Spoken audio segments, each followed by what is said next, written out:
Huh? Oh.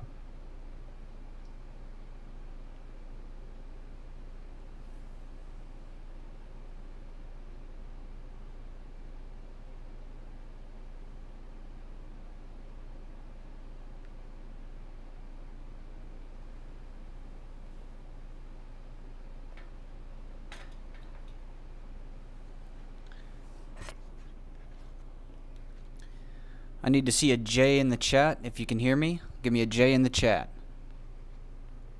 Let's get those J's, guys.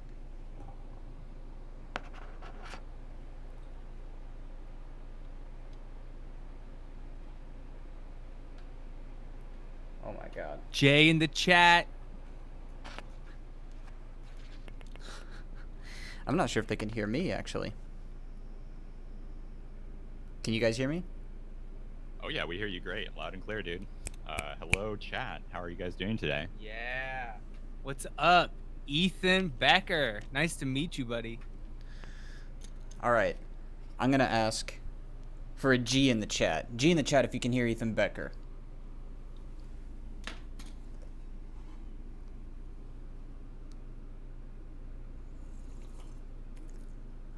Yo.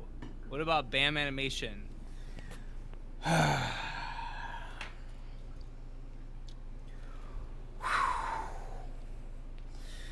Here we go, y'all.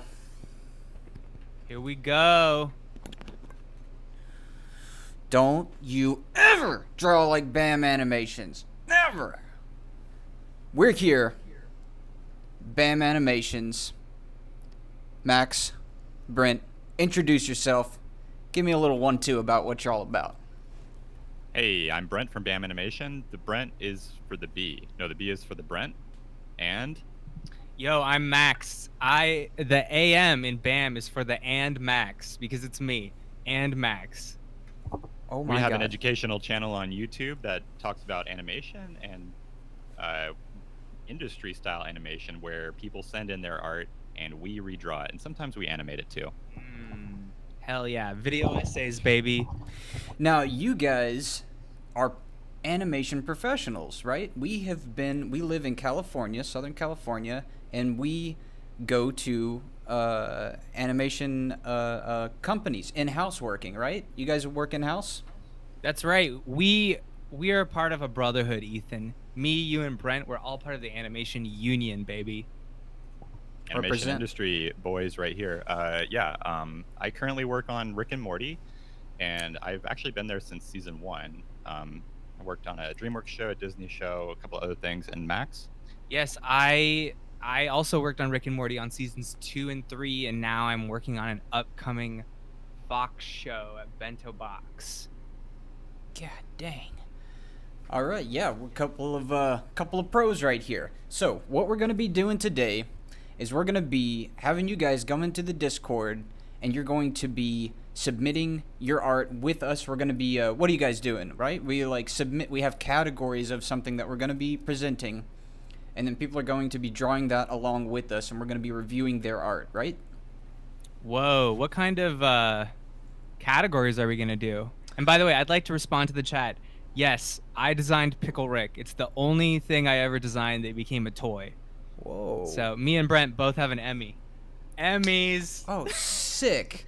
Oh, you guys actually got an Emmy? Not an actual statue, but we got a certificate in a manila envelope. Dude, I got to hold the Emmy in the office, and I took a picture with it, and it's on my dating profile. Nice. I got nominated, but I did not win. That's awesome. Oh. Yeah, that's. I'll never live that one down. Feels bad, man. Yeah. Let the roasts begin. All right. So. What's our first premise here? All right. Well, let's go ahead and get you guys drawn on something. So I'm going to be talking to you guys today. I'm going to be talking to the chat, talking to the Discord. Going to be giving you a little bit of the auditorial entertainment here, and they're going to be giving you the visuals, and we're going to be kind of passing it around, talking to you guys and answering your questions and asking you some questions. So, I don't know. What's the first category?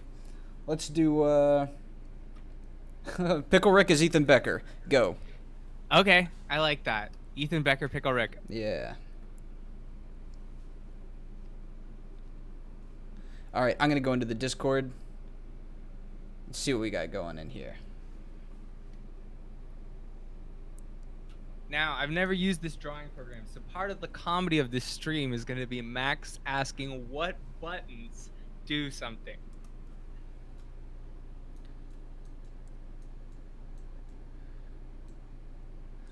Let's see what you got. All right, do we got anybody? Your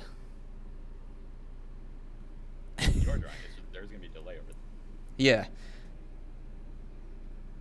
All right, so in the Discord, let's check it out. In the Discord, you're going to be submitting your drawings. Give me a second. I'm going to go in here and see what you guys submitted.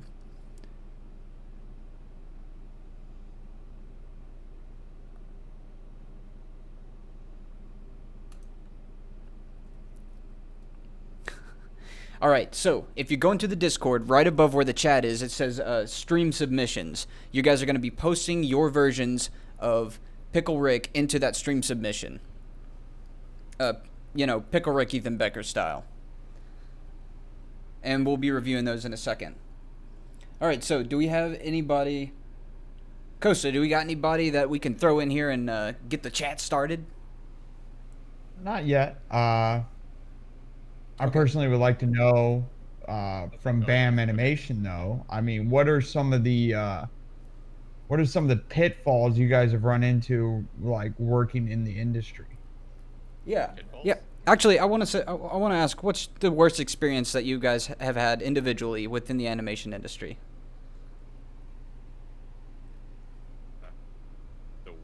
The worst? I got to think about that one for a bit. I can talk about that. If you'll hold the button for me. So I would say the transition to management was the hardest thing. I got to be the lead on season 3 of Rick and Morty, and it's kind of like if you are good at drawing, they make you the king of it, and then you can never do it again. So it's more like being a therapist or like a father or something like that. You got to be really responsible with deadlines. The producer is bringing you into his office. He's holding his side and he's saying, "I'm bleeding money.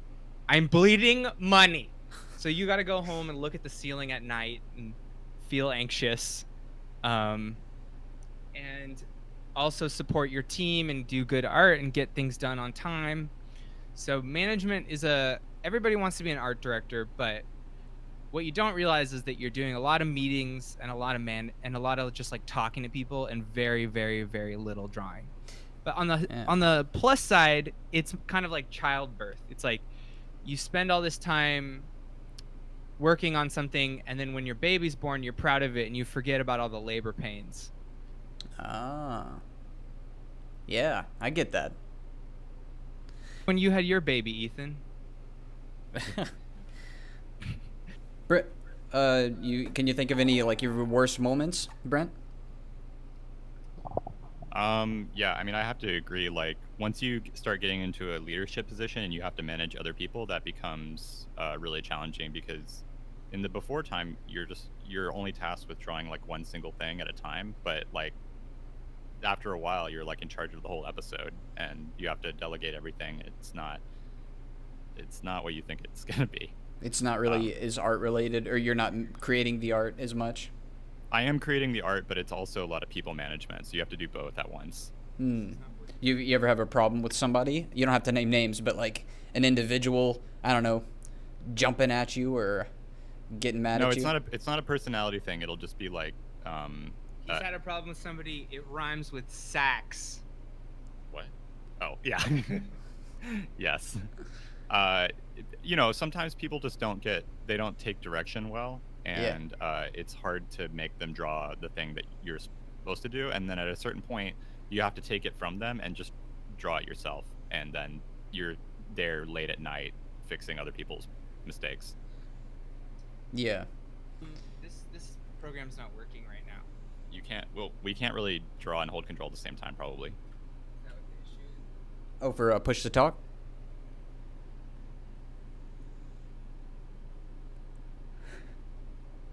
Oh, there we go. Oh my God, they're submitting Pickle Ethan fan art. Oh, we're gonna be going through these in a second, but you go in the Discord and check them out. Oh, nice. Technical difficulties. That's okay. They actually see they still see it because you're looking at Ethan's thing.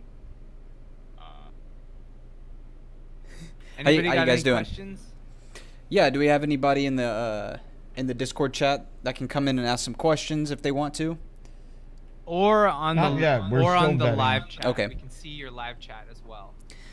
So as you guys know, last time on the stream, we had some people coming in who weren't vetted properly, and they came in. There's some massive trolls, and we're trying to do that more proper this time, and make sure everybody here is, saying stuff art related and whatnot. It got kind of weird last time. Yeah. How's your technical difficulties going there, guys? I think we got it figured out, but I gotta say, you let a troll into the hen house, the goat house. You let a troll into the goat house because me and Bren are trolls over here. And I want to roast you, Ethan. I want to begin by saying you look like a toddler cosplaying as your dad. Owned. That is not funny.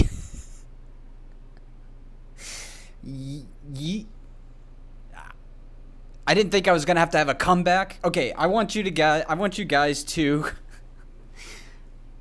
You let a troll into the goat house. God dang it! Yeah, you didn't vet us, dude. What's going on?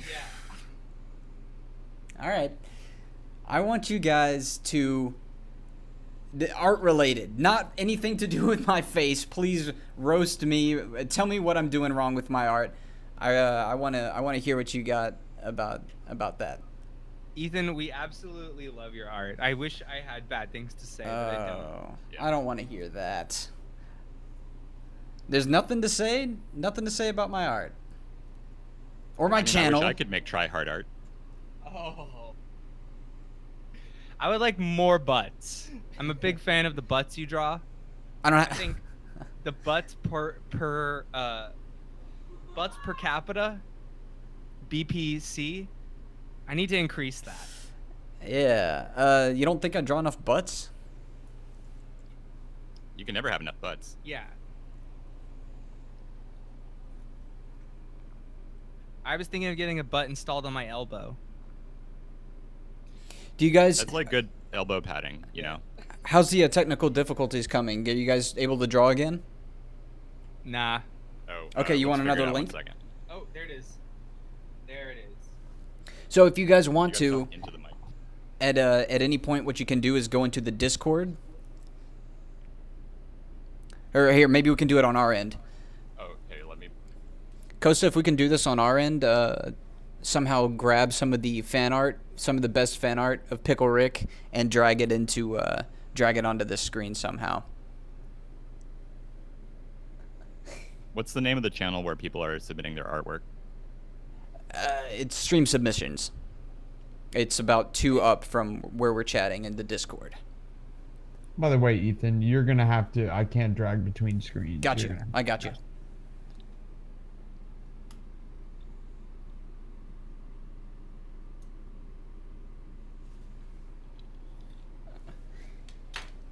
All right, let's see what we got here.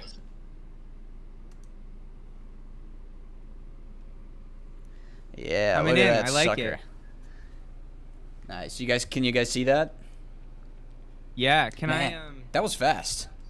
You guys drew that really fast.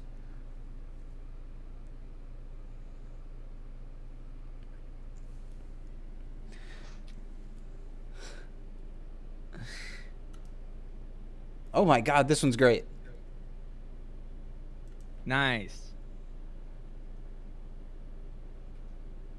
Oh my god, you guys are drawing these so fast. It's like you were already thinking about this. If we could Sick.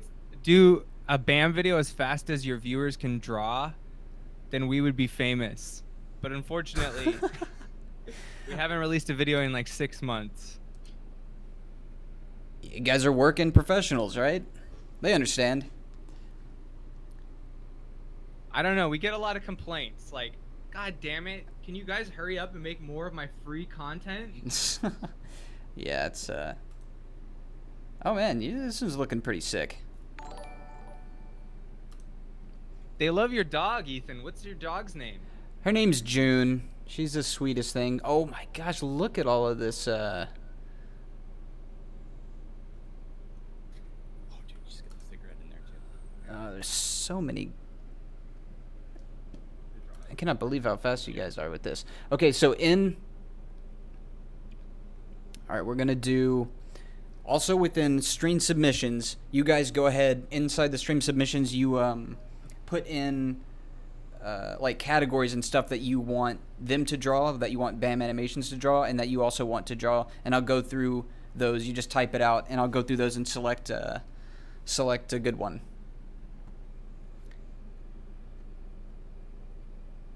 And if you guys have vetted some students, we're definitely ready to answer some questions.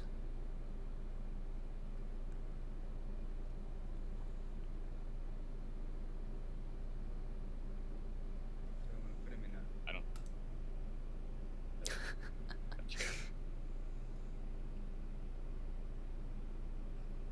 You want to do the chair, Brent? I can do the chair. Brent's gonna do the chair. Nice. Oh man, this one's sick. Look at that. That's just a little bit too real.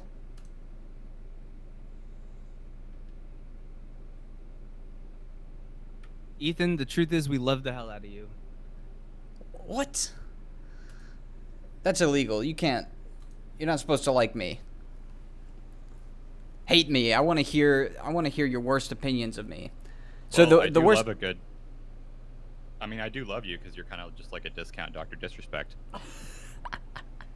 I will admit, I'm thinking about being banned. What about cheating on your wife? I have yet to get a wife. I'm working on that. Okay. All right. Cheating is bad. Yeah. I mean, you know that lav mic is actually supposed to go on your shirt and not on a knife. No, this one's knife mic. This is knife mic. Yeah, that's supposed to go on a knife. Look at that. Hey, you want my you want me to bring my dog up for reference? Yeah, it sounds good. What's her name? June? Yeah, June. We need to get a dog. We had a joke planned where, because all you other art YouTubers have dogs, and Brent and I, you know, we got nothing cute about us. Sex appeal, yes. Yeah. You know, cute, not really. Max, I'm Honestly- very cute. Honestly, You know I what? wanted. Brent's right. Honestly, I wanted a just like the ugliest dog possible. I was going on Craigslist looking for like a dog with one eye missing and just like half a leg, you know, just because I feel like that dog would need a home, and it would also be really cool to have that dog, you know, Yeah. with me on YouTube, but it just didn't work out. Yeah. If you had a one-legged dog, you could call him IHOP.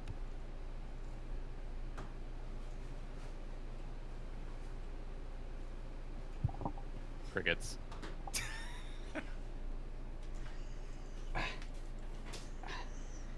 There you go. Well, she's sleeping.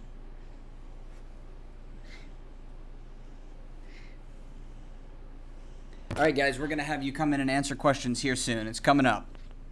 Or ask questions, answer questions. Oh, I mean, I have a lot of questions of my own, dude. Yeah, man, ask away. What do you got? Like, when will the feeling of loneliness end? I came into this world, a soul in a meat prison, and I'm lonely 100% of the time. I feel lonely even in relationships. Is my body just a meat prison? Ethan, your response. Go. Yes.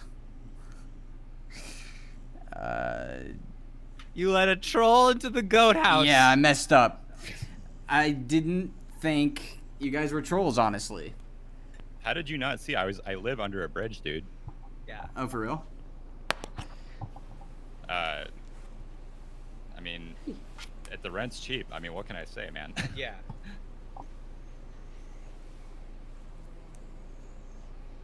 Oh, she's trying to take a nap. Oh, here. look at her. She likes to be held like a baby. Yeah, she'll fall asleep in whatever position you put her in. Oh, baby. Brent, hold me like that. Oh. He likes to go to sleep when you hold him. Yeah. All right, come on.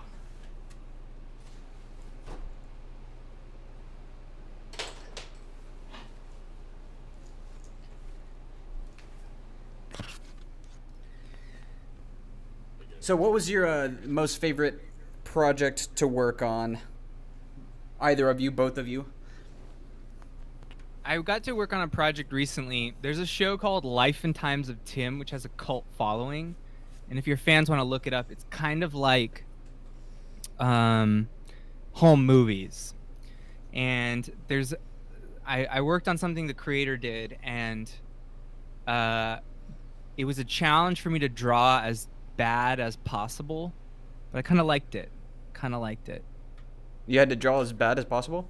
Yeah, if you look up Life and Times of Tim, it looks like kind of like a child drew it.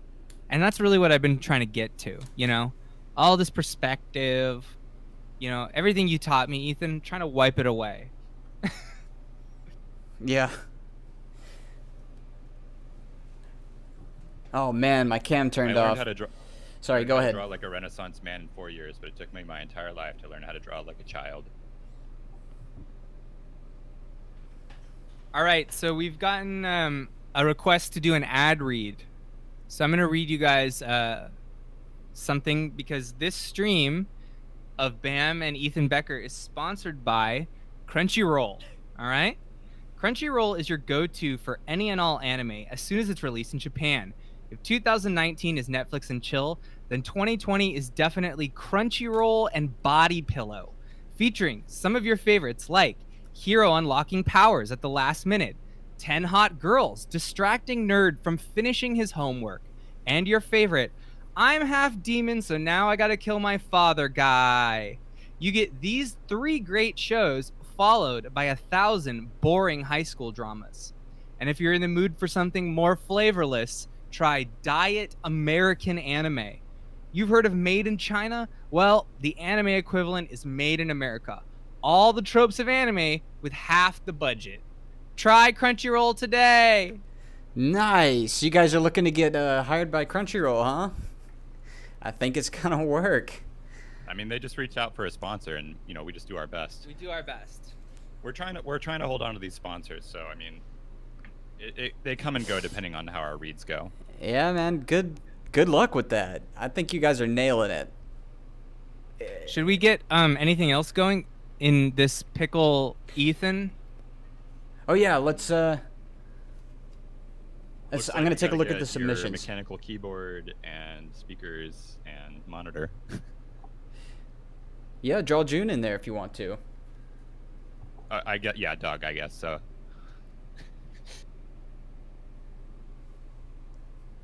All right, we got some questions coming up from. All right, we From the got a guys- lot of people watching, so you know, welcome everyone. Yeah, welcome.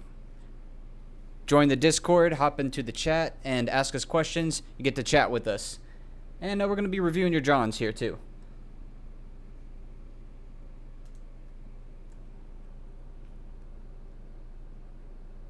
Oh, you should, I want you guys to draw yourselves as some of the Rick and Morty characters in there as well. Is that possible? Yeah, I mean, I'll be Morty.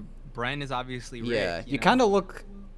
Honestly, you kind of look like a hairy big toe, but I like that. yeah, man. Draw Do you yourself have as. your writers come up with that one for you? Yeah, honestly, I do. Toe Rogan. You can call me Toe Rogan. Toe Rogan. Oh my God, yeah, that's a good one. You kind of, yeah, you got the Joe Rogan look. All right, I'm gonna look at the submissions. Let's see. Oh, dude, this one's so good. I want to share this one. Yeah, look at that. Sick. You guys ready for your first question? Yeah. Yeah, bring him in. I like that. Who is this? Who goes there? It's OG. Should I have a question? Hey, OG, what's up? Where are you I'll born and answer raised? it if you get closer to the mic. Is this close enough? Whoa. Ooh, baby. Okay, born Haiti, the small island, and then raised in Florida and still living in Florida. Oh, sick. Yeah, okay. So here's my question. What inspired your animation art style, and what's the goal behind your personal animation projects? Do you have a greater goal, or is it just for fun?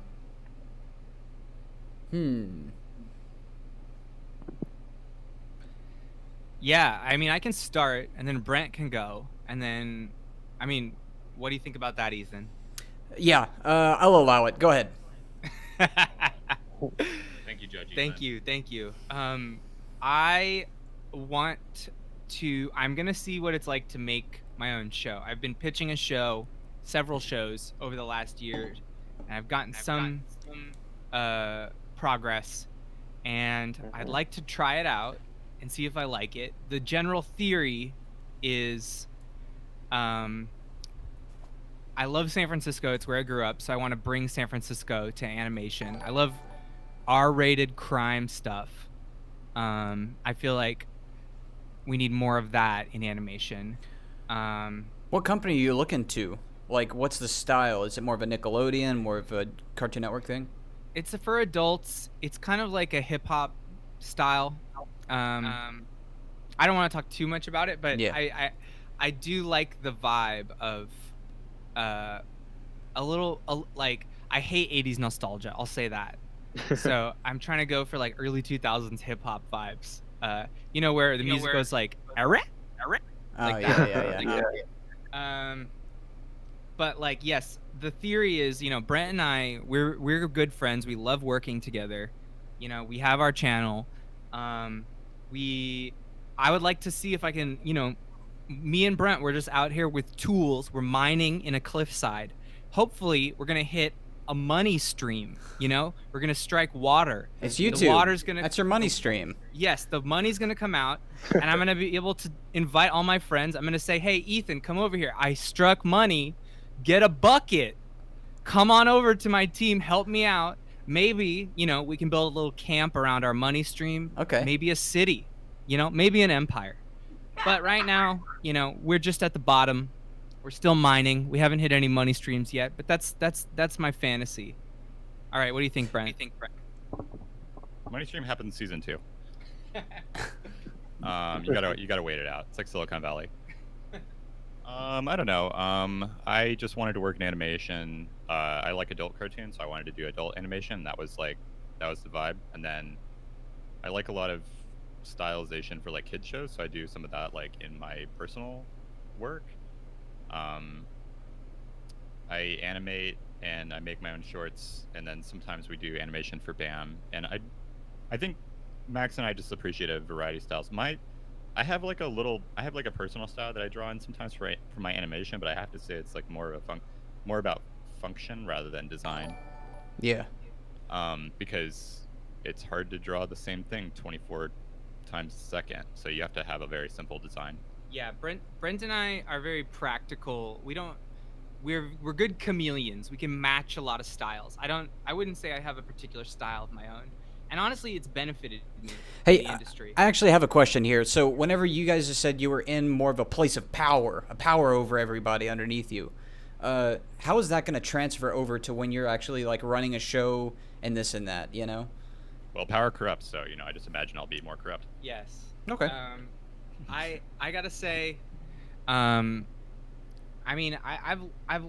it's gonna be an experiment. I learned to be a teacher. I went to Art Center and taught for a year, and I learned there's like two kinds of teachers. There's the ones who are like Ethan, and they're like, I'm disappointed in you, and students love those. They love those teachers, And then there's more like me, where it's like, if you don't do your work, you're just letting yourself down, you sad fuck. Oh, sorry, no cursing. But yeah, so I'm not sure. I'm gonna just try to, as a leader, be you want to be kind of a figurehead of like joy and enthusiasm that will be infectious for the rest of your crew. I think Okay. that's the safest bet. All right, that's what I've gathered from all of this, is just be infectious. Did we answer your question there, Shadi? Yeah, you answered my question pretty much. Thank you. How about you? Where did you develop your style, Ethan? Oh, where did I develop my style? Oh, Yeah. it's, when I first came into the industry, it was like concept art, I'm going a full-out concept art.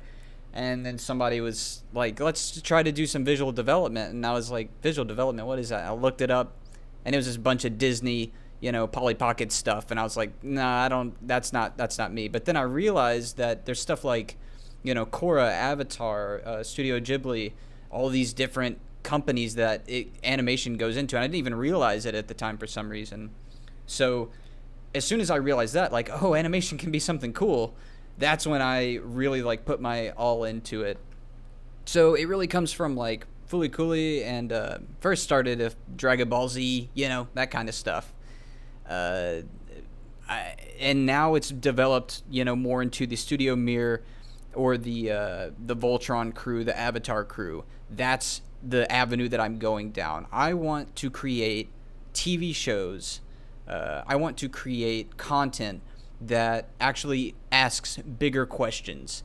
I feel like Avatar was asking some really big questions, and I want to get more real with the audience on that level, as opposed to, like, let's just treat every episode as just like kind of like a one-off filler type of thing.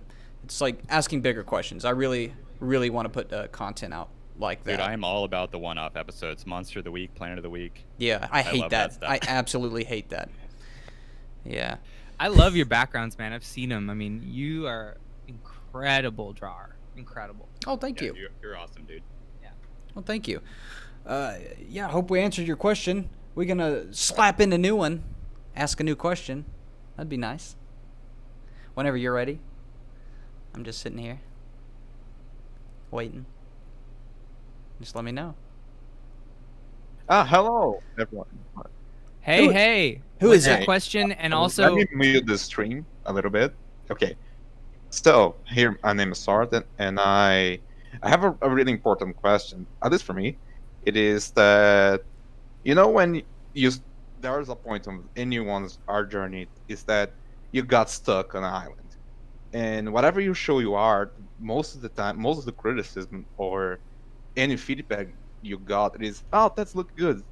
So I want to ask you, when and how get really good feedback, because I'm really struggling on that department, and I look what I should be improving, because it comes to a point that I look at my pieces and say, where do I go from here?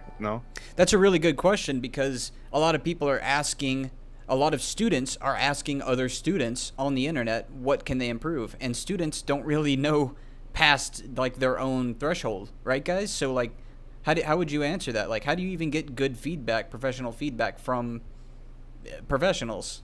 You're gonna need good friends. You're gonna need contacts that are better than you, and you need to surround yourself with people that can give you better feedback. Otherwise, it becomes a feedback loop where you're creating the sausage and the sausage is going back in. Ugh, that's a horrible. I think what I would definitely say is you have to be real with yourself, and the actual answer to everything is that the internet is such a vast library.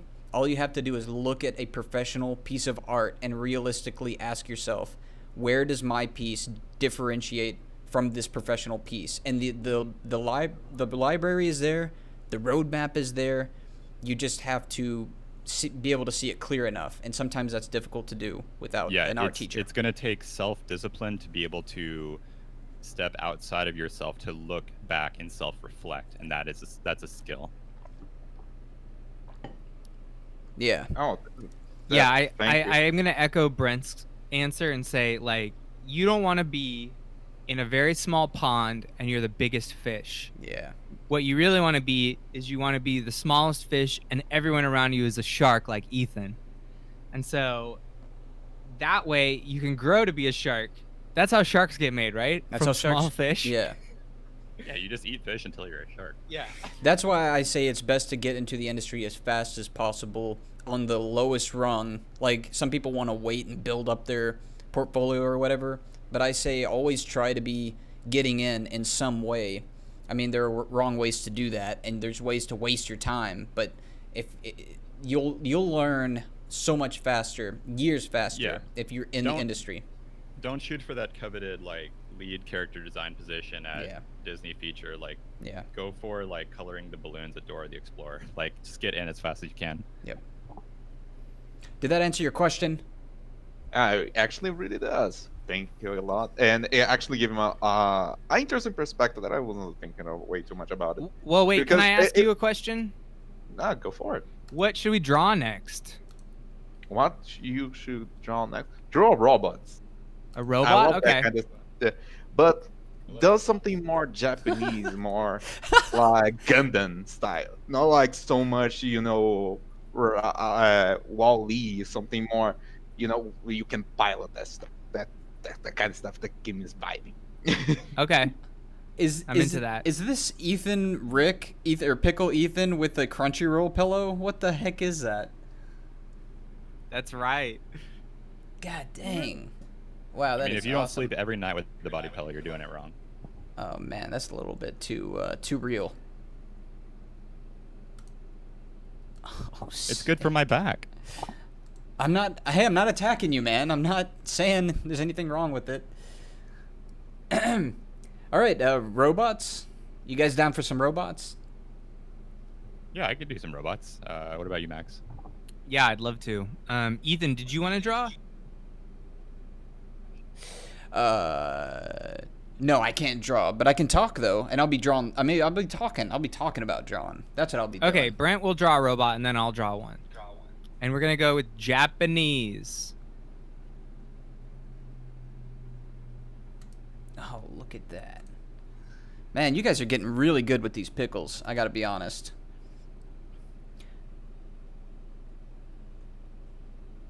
Oh man, all right. Send in the next person whenever you're ready. I'm just looking through pickle art.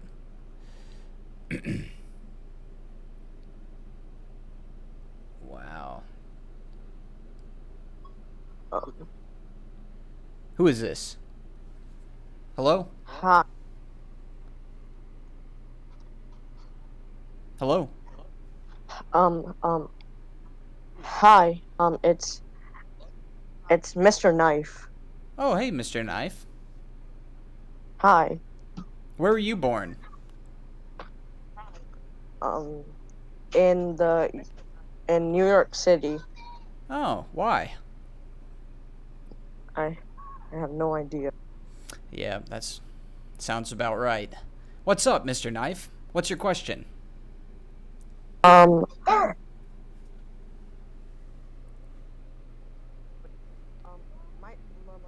question is that if you pitch a show and buys the idea, right? Mm-hmm. The company owns the rights to the show. Can you go more in detail about like the process of what happens when the company buys the show? Like Lawyer stuff. Expensive lawyer stuff that costs a lot per hour, and they try to take everything from you in terms of profit. Yeah, I can also talk a lot about this. It's very annoying. Hey, I wonder, the bottom line probably is, though, that at a student level, you probably don't need to worry about this stuff, right? You just need to worry about creating good ideas, right, guys? I mean, like, we can talk about it, but... Dude, 100%. Yeah, What happens behind closed doors at studios doesn't matter, like, right now. Like, what matters is being able to generate a lot of ideas. Yeah. Because... Let's say you do get into that room one day and like you pitch a show and like they like it and they try to buy it from you. It's like a 1% chance that it'll even get to a show. A lot of times they just buy the show idea from you for like $5,000 and then it's not made. So you have to come back again later with another idea. Let's just say that's a problem that you want to have, right? Yeah, you want to have this problem. Yeah. So don't focus on that type of stuff, because that's stuff that's going to make you feel like what you're doing is kind of pointless in the first place. Yeah, but to answer the question though, we can talk about it for just a split second. What's it about, Max? Okay, so first of all, you're gonna pitch a show, right? So you make a pitch Bible, you come up with 10 episode premises for a first season. It's really strong. You put a lot of work into it. A pitch Bible can almost be like as much work as a children's book. You got to draw a lot, you got to write a lot. Then you go to a studio and they tell you, sorry, we have a show kind of like this. That's so happened we're to not me. Gonna pick it up. That's happened to me their twice. Most common response. Yeah. So then you got to go and find celebrities who will hook themselves to your show, but they get a big fat percentage of the gross profit. So there's two kinds of profit that your show will make: net and gross. So like net profit, I believe, is any money that your show makes, period. Gross profit means that it's after your show breaks even, you get a percentage of that money. So, or it might be the other way around, but the point is, like, most of the time they will hide your money. Like your show, let's say it gets on the air, it makes $1 million. They'll say, you know what? The show took $1 million to make, so you don't get any money, you don't get any profit. And the celebrity gets money. So sorry, it's kind of sad, but yeah. Also, they can own the rights to your show, but that's kind of what the lawyer stuff is, where you basically need to negotiate, like, either they're gonna buy your show outright or you get your show back in a certain time window, like 5 years. You basically rent your show to a company. So it can go either way. Did you have more questions? Was that too much? Was that too in depth? It was great. Awesome. I love Frosted Flakes. Yeah. Sick. All right, send in the next one. Thank you so much for your question. Yeah, thank you guys.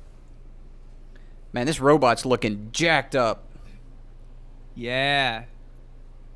It's hot here in Burbank, California, where Brent and I are. Oh yeah? You guys running the AC? Yep. Oh, howdy. Howdy? We're drawing robots. Who's there? Hello? Who's there? Howdy. What's up? Closer to the mic. Howdy. I have one question, mainly to Ethan over here. Go ahead. Shoot. I dare you. Howdy? Oh. It's an interesting question. Yeah, give me a second to think about this one. Ask it again if you're ready. I'll be thinking about the answer. Wait, can you? I don't think I can hear. I can't hear you. Howdy? Oh, he's calling in from overseas. I'll try to my luck and just ask the question. Ethan, what happened Oh God, he's to asking. your page for delinquents? What happened to my page for what? Delinquents. Oh, it's in the works. Man, it's in the works. I'm also working on a pitch. I'm always working on a pitch. So there's a show that I'm trying to pitch right now, just like everybody else, trying to do a pitch. Here's the interesting thing I have to say about pitches.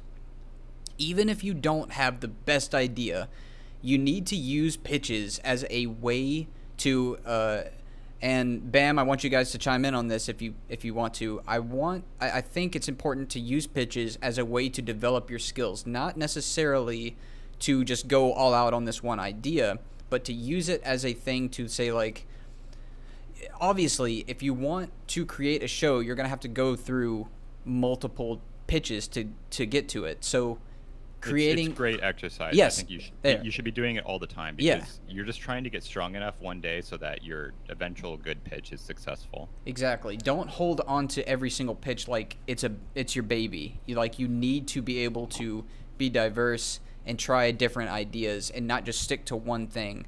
all the time, but it's really good, and it's an exercise, like you said. Yeah. Do you guys do that, or are you holding on to a baby idea? You know?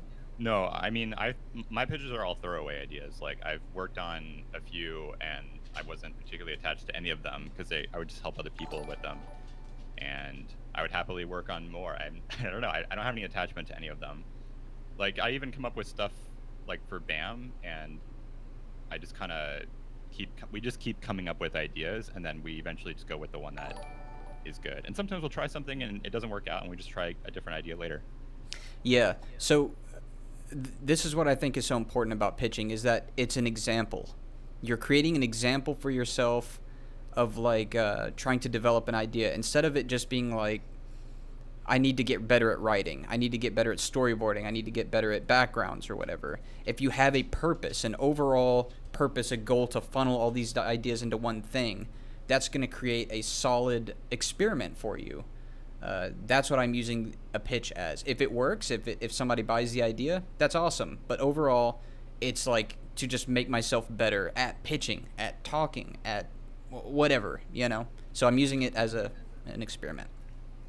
I absolutely love that. That's such good advice. I having a purpose is like all artists have to do. Like when you're in school, your purpose is to graduate, but when you're out in the real world, it's kind of hard to find a reason to draw. And to get up in the morning, right? Yeah, exactly. Or to live your life.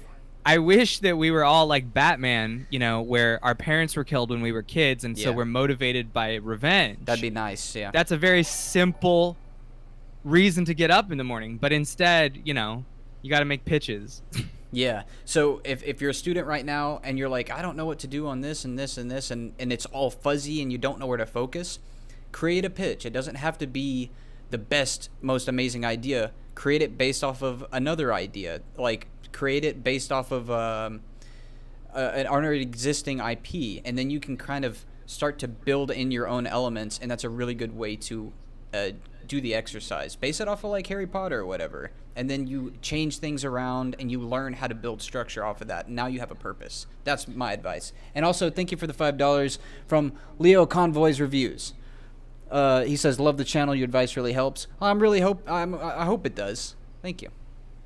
Yeah, I would say something I always try to stress when I see young people making pitches is a lot of artists, their first instinct is to make the epic world. They want a world build, which is cool. But really, the most important thing is the characters that are going to bring you there. Yep. So you got to start with that, in my opinion. Yep. I often talk about the SpongeBob rule, where Patrick, SpongeBob, and Squidward can all be in a room in a white void, and it would be interesting to watch them because each of them is so different and unique.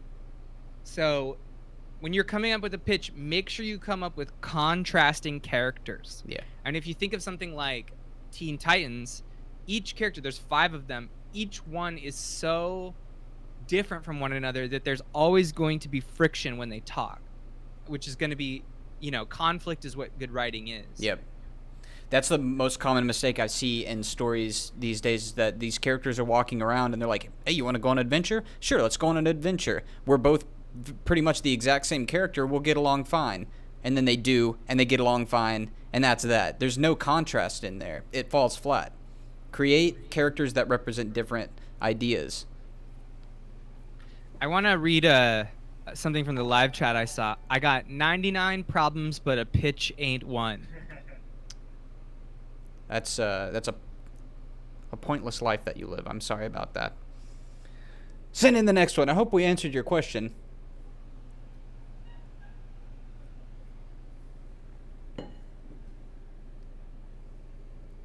Micro?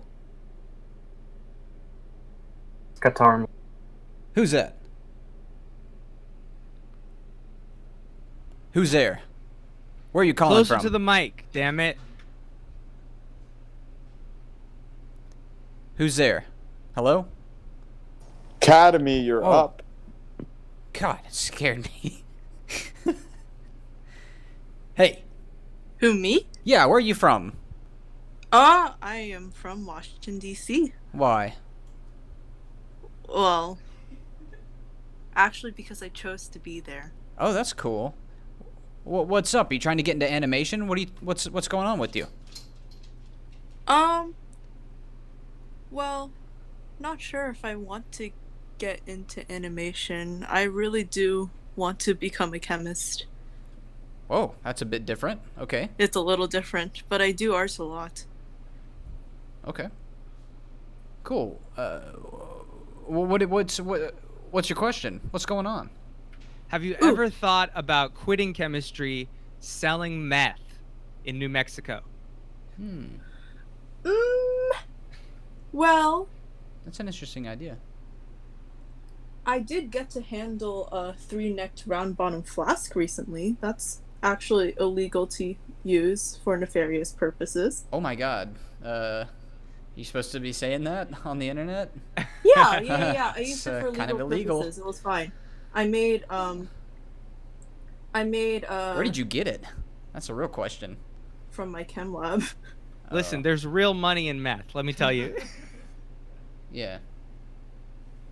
Would be nice, but unfortunately not. Did you have a question for us?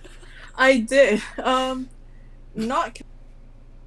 I was wondering, since Ethan, you have some instruments in your background. Do you guys play any instruments? BAM Animation. Oh yeah, I play the piano. I can play some Beatles.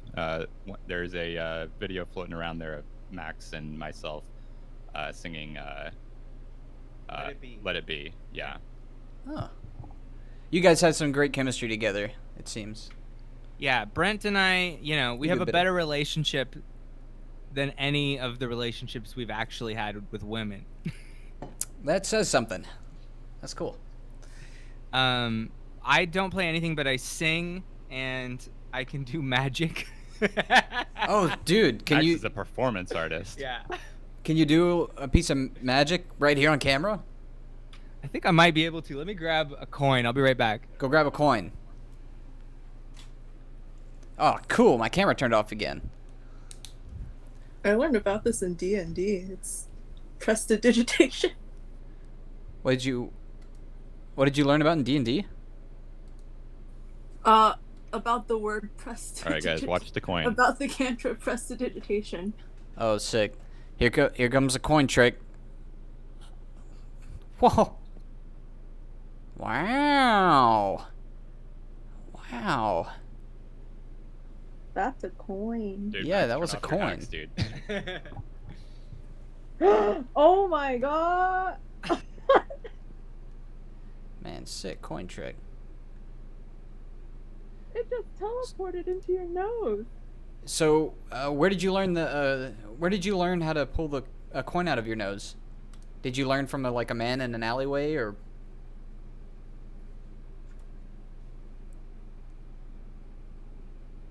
Oh, we can't hear you. It's an ancient art, it comes from Magic Potamia, and everyone there does magic, so there's no need for war.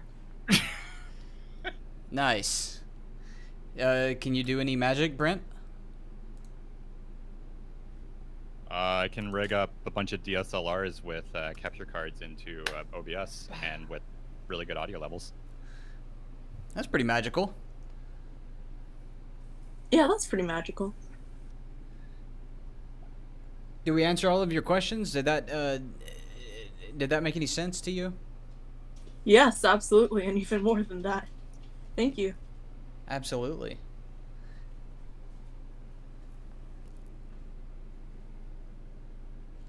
All right, send in the next one. Who do we got? All right, should we switch? I'll draw a robot now. Yeah, Max, can you fix this robot or delete it and start a better robot? I will.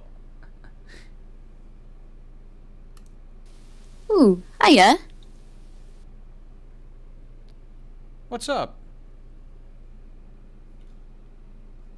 Not much. So, what are your dreams in life? I don't know. Eating food. That's a pretty good dream. Your dream is about to come true. What about making a coin come out of your nose? How does that sound? You know, pretty nasty, but like I'm into it. Yeah. So what's your question? Are you trying to get into the animation industry, or are you just trying to draw good? What's up? Well, you know, I'm just curious, because if you couldn't tell, I'm from Britain, and I was just wondering if to have like a really successful career, like winning awards and stuff, do you think you have to be in sort of the LA area to get into those big studios and do stuff like that? That's a good question. What do you guys have to say?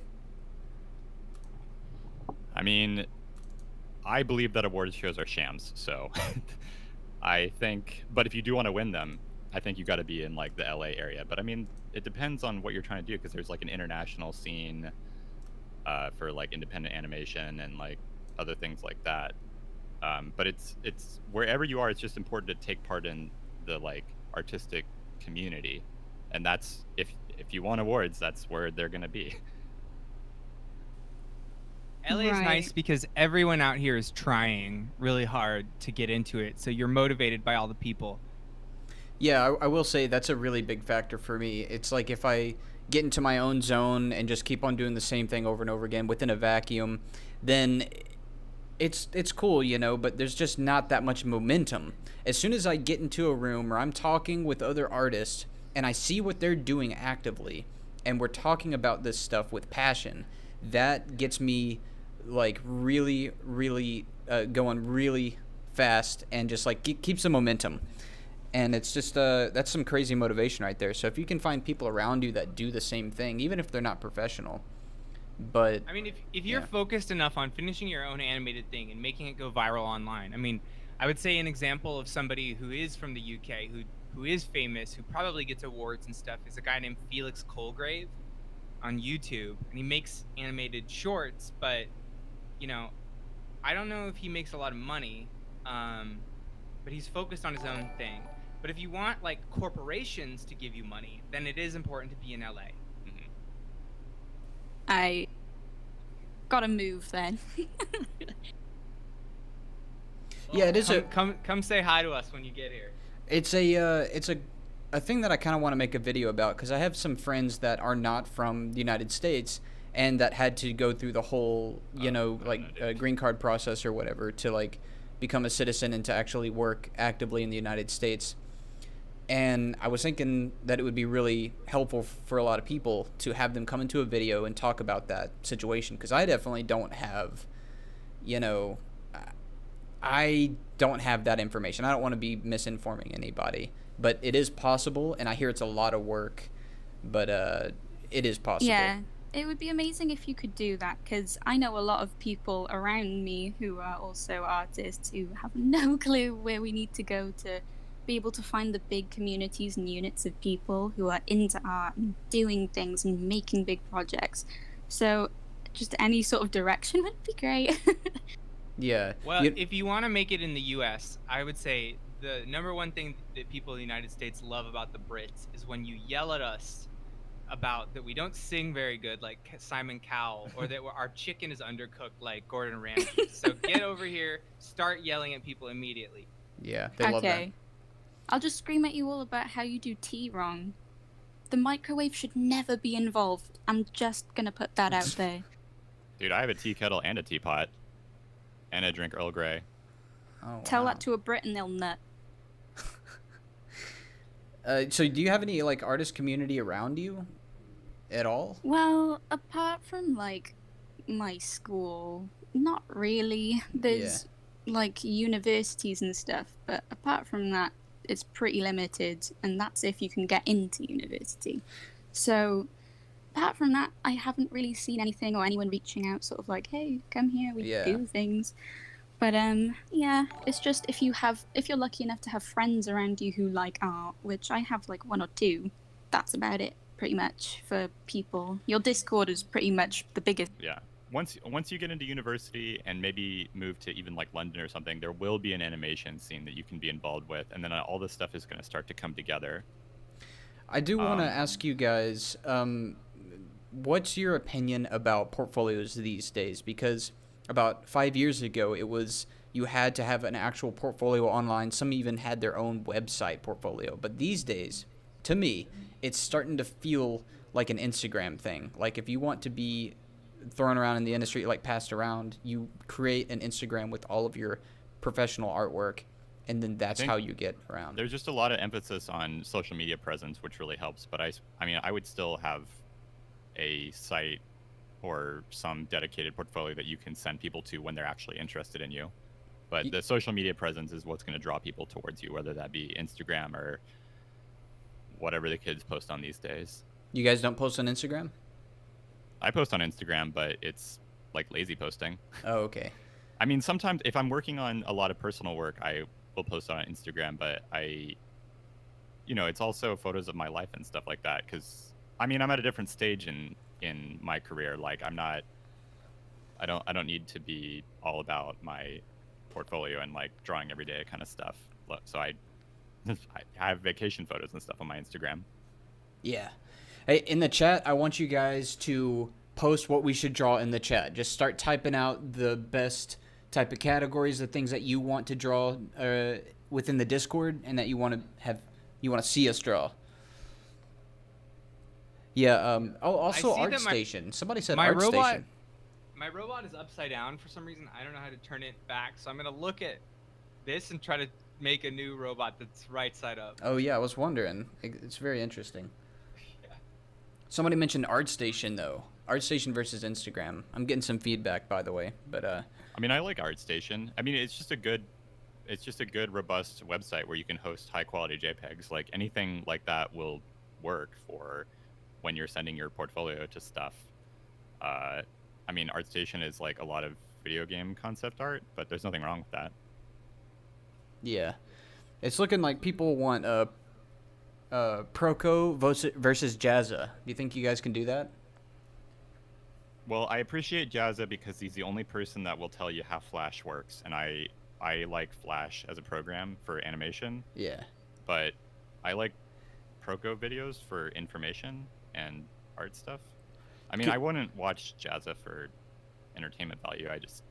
If you need to know how Flash works, that's the place to go. Yeah, I think they want to see Proco versus Jazza in a drawing form. Oh, they want us to draw. Sorry, I thought you were asking my opinion. Yeah.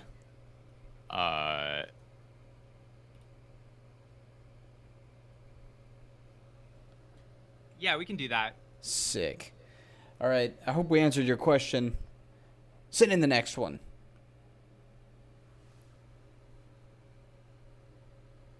What's your name? Who's there?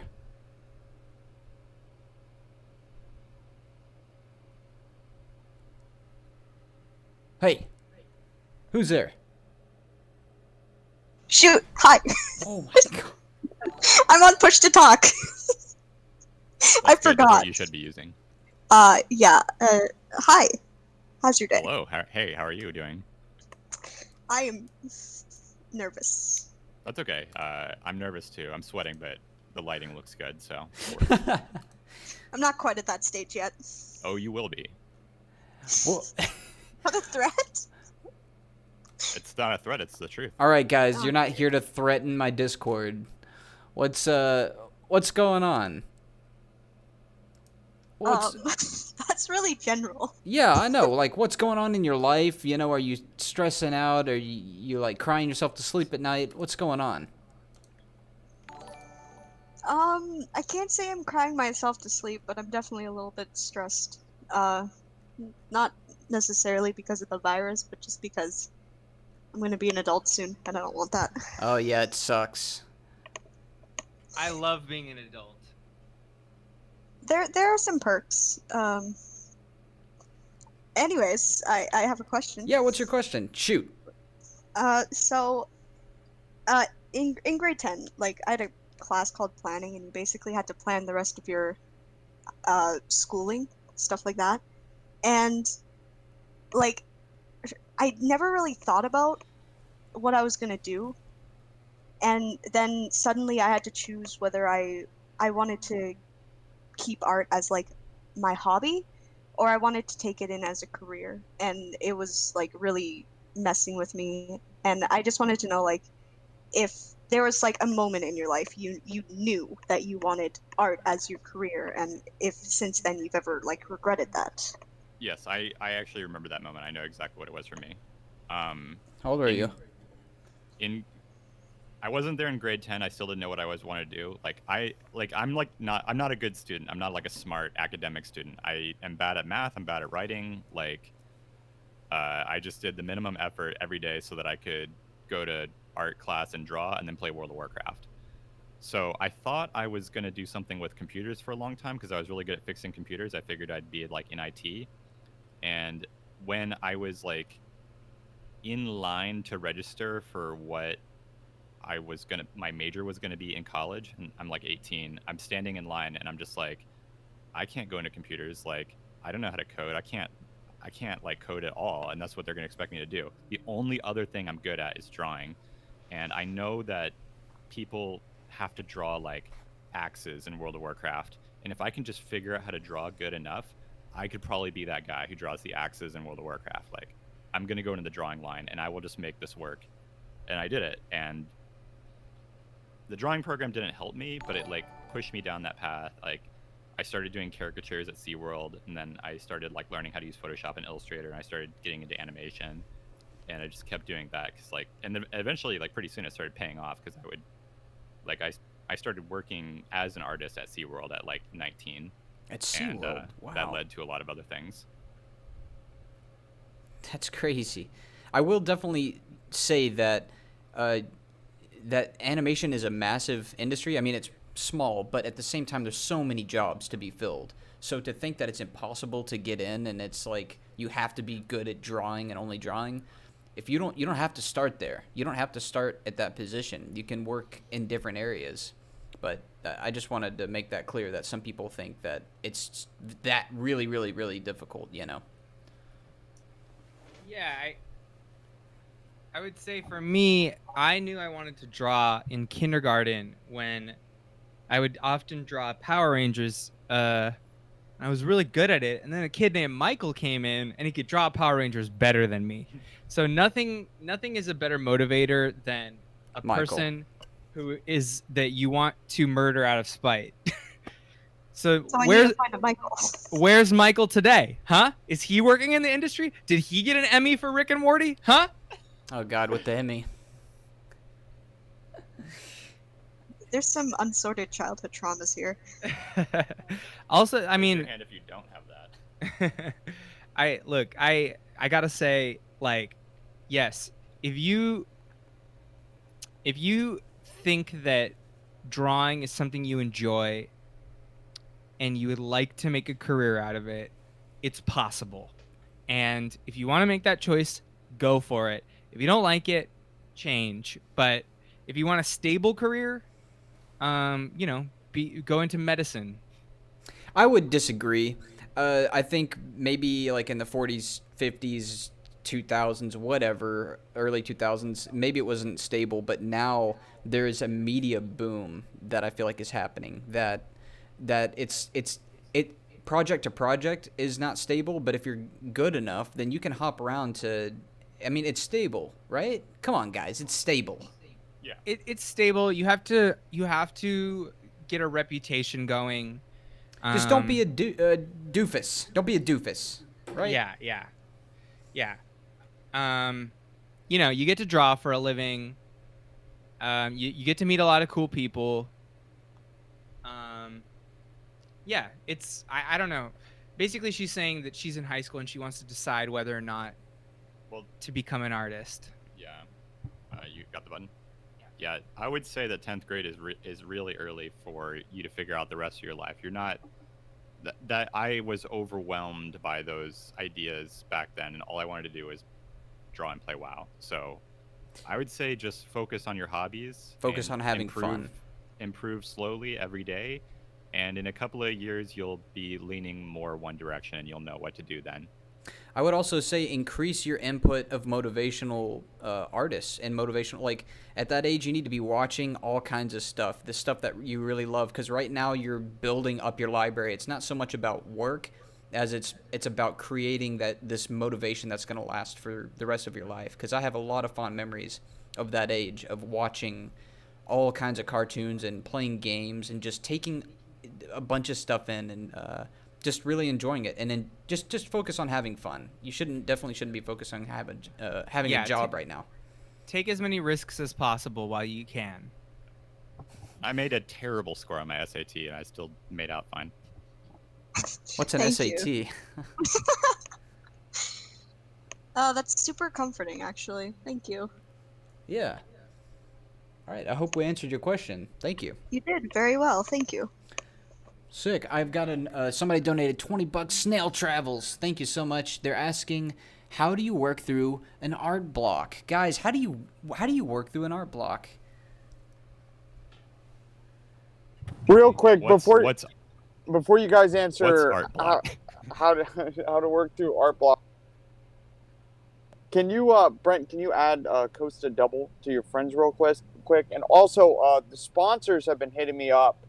They really want to make sure that you guys are doing the reads they paid for. Uh-oh. Sorry, we forgot about those reads. Yeah, we'll get to the reads in a second. I got you on the friends list, and then my second question is, what is art block? It's like, are you guys getting the reads ready? Look, art block, it's like when you want to art, but it's just blocked, you know? It's mainly this syndrome that people get from age 5 to 12. It's just where the art is just blocked. That's pretty much it. It helps to be in a community of artists where everyone's doing really well. Online. Everyone's focused. Like, you know, I like to exercise, but my exercise increased when I went to a jiu-jitsu gym, which was full of other people exercising. Social pressure is really good. So if you don't feel like drawing, go to a life drawing class. Go to a hangout. Like, it's like, think of it like smoking cigarettes. You know, you wouldn't just sit there and smoke a cigarette by yourself. You got to go around, go outside to the smoking patio. There's just tons of people there smoking, and I can guarantee you, if you sit there for a week, you're gonna end up smoking a cigarette. Just because it's like, what else are you gonna do? Anyway, you guys got an ad read? my phone died, but I will pull up an ad read. You're just gonna give me like 5 minutes. Gotcha. I hope we answered your question. Yeah, just be around other people that want to do something similar, and you have no excuse not to these days because the internet. You just got to do a little bit of research. Where is a community that's active? And guess what? There's an active community right here in the Discord, so no excuses. All right, I'm going to read another question really fast from Luck. Luck, thank you for the $5. My guy. I better read this before reading it out loud. Hold 1 second.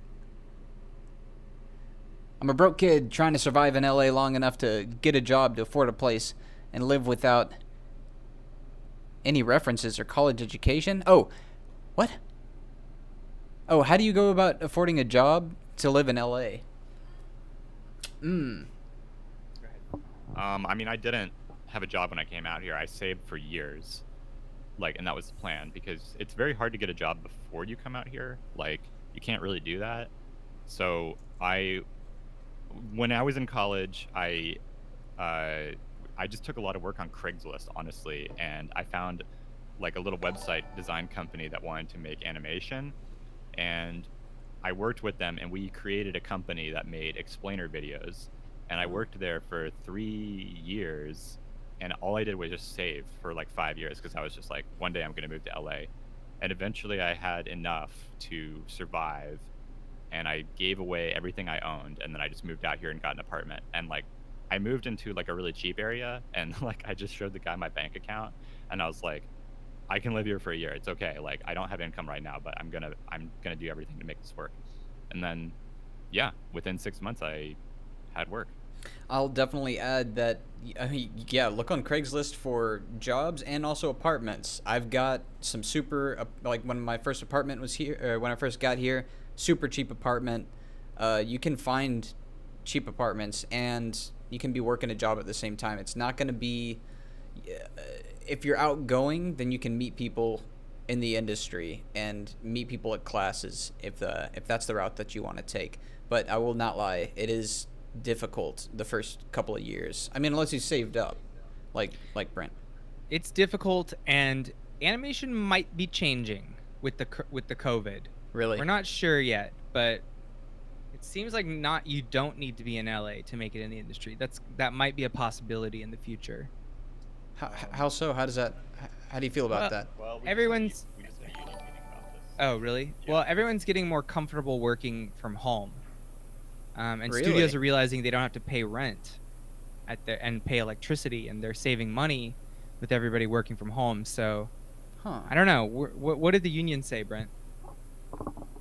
I mean, there's been a lot of talk about this, but I think that you have to consider what the Hollywood filmmaking industry is, and it is a system of laws and unions designed to protect people who live in LA. So I think there was a lot of noise about people being like, oh, I could leave, and then the unions being like, we can't protect you if you leave. Like, it's all meant to exist in this 30-mile radius. So it's looking like it's like people can work from home, but they need to be in LA. This is how the unions and stuff was set up. That's kind of the way the system works. So I can't say if things are going to change. It's possible, but we have a system. And Luck also says without any college education. I will also say, and we've said it, or I know I've said it 1,000 times, that you don't need a traditional college education if you want to come here and drop maybe like $800 to $1,000 for one class at Concept Design Academy in Los Angeles or Pasadena, or at a Brainstorm, or even an online class. You can you can meet people through that class. That's a community there. Yeah, we recently just hired someone who went to CDA. There you go. And their work is amazing. Any real university doesn't matter. And I used to teach online at an online university that was just it was called CG Master Academy, and I taught an animation class. And yeah, some of the students from my class got work because you don't need a real degree. That doesn't mean anything. You need real skills. Absolutely. Doesn't matter the gender, doesn't matter what you look like, how short you are, how tall you are, how bald you are. It's the work is what matters, and your attitude, obviously. Toniko Pantoja, who's another art YouTuber, is writing in chat, you need a degree if you're an international student to qualify for work visas. Yes. Also, really? I would say I went to Art Center and it was really, really expensive. However, I paid to get 1 million connections. There was tons of people who ended up working in the industry, and they helped me out to this day in getting jobs. As opposed to me taking one class at CDA, meeting only one person who got me into the industry. There's multiple ways of doing it. There's many ways, and once you're through the door, it's a lot easier to get work. Yeah. Okay, here's an ad read. All right, so we got On It is our latest ad sponsoring this stream. On It Alpha Brain is a stimulant-free brain supplement that helps support memory, focus, and processing speed. Warning: if you're already dumb, Alpha Brain won't make you smart. It'll just make dumb thoughts faster. So, if you want to do something stupid today, like leave a mean comment in the stream, or make money off your liberal arts degree, On It will make it happen. Not better, faster. Nice. That's awesome. They reached out to you guys? Hell yeah. That's cool. I'm actually considering doing that. That's awesome. Thank you. Well, I mean, to be honest, it's great, but we just haven't been able to hold on to these sponsors for very long. I mean, right, Max? Like, what's been going on? Look, sometimes they have a little bit of a problem with our reads or something like that, but, you know, we tell it like it is. So can we get another theme up in here? What's the next thing we're going to draw? What do you want Brent to draw? I feel like, Brent, would you like to draw a car or something like that? Yeah, do you enjoy hard surface stuff more or organic? I'm a hard surface modeler. What do you want? I got it on. If you know how Ghostbusters had their Ghostbuster car, do you think you could draw a BAM animation car? Yeah, a BAM car. Down for that. Oh, sick. Look at that. Dang. All right, send in the next question. Who do we got? Hello? Is this Yami? Mm-hmm. What the heck are you doing, Yami? A question that I wanted to ask you. All right, what is it? Ask it. This is a question. How essential is the knife to the drawing process? And where can I get that knife mic that you got?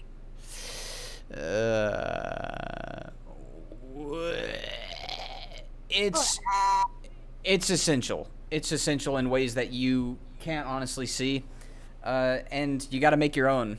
Honestly, that's all I got for you. I'm sorry. It's kind of more of like a secret process. I got it. No problem. Yeah. He's having a... Oh man, you drew this car like super smooth, really fast. Not done yet. Don't judge me. Don't give me praise yet. You got an art question, Yami? Well, that was my art question. Oh, To be honest. A knife. It just swing it as much as you can at the Cintiq or drawing tablet that you got, and it'll eventually come out nice. You know, you go ahead and post your art that you create that way into the Discord, and we'll take a look at it. No problem. Yeah. Thank you for your question. Bye. Bye-bye.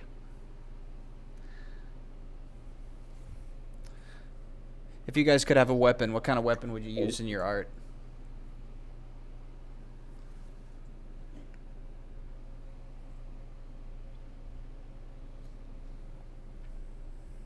I would have a self-esteem. Huh.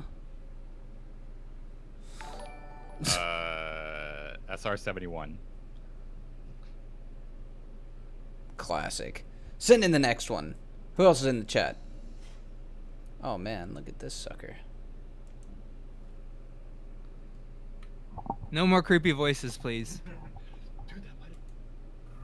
Who's there? Oh, my name's Ronan. Hey, Ronan. That's pretty creepy. I don't know.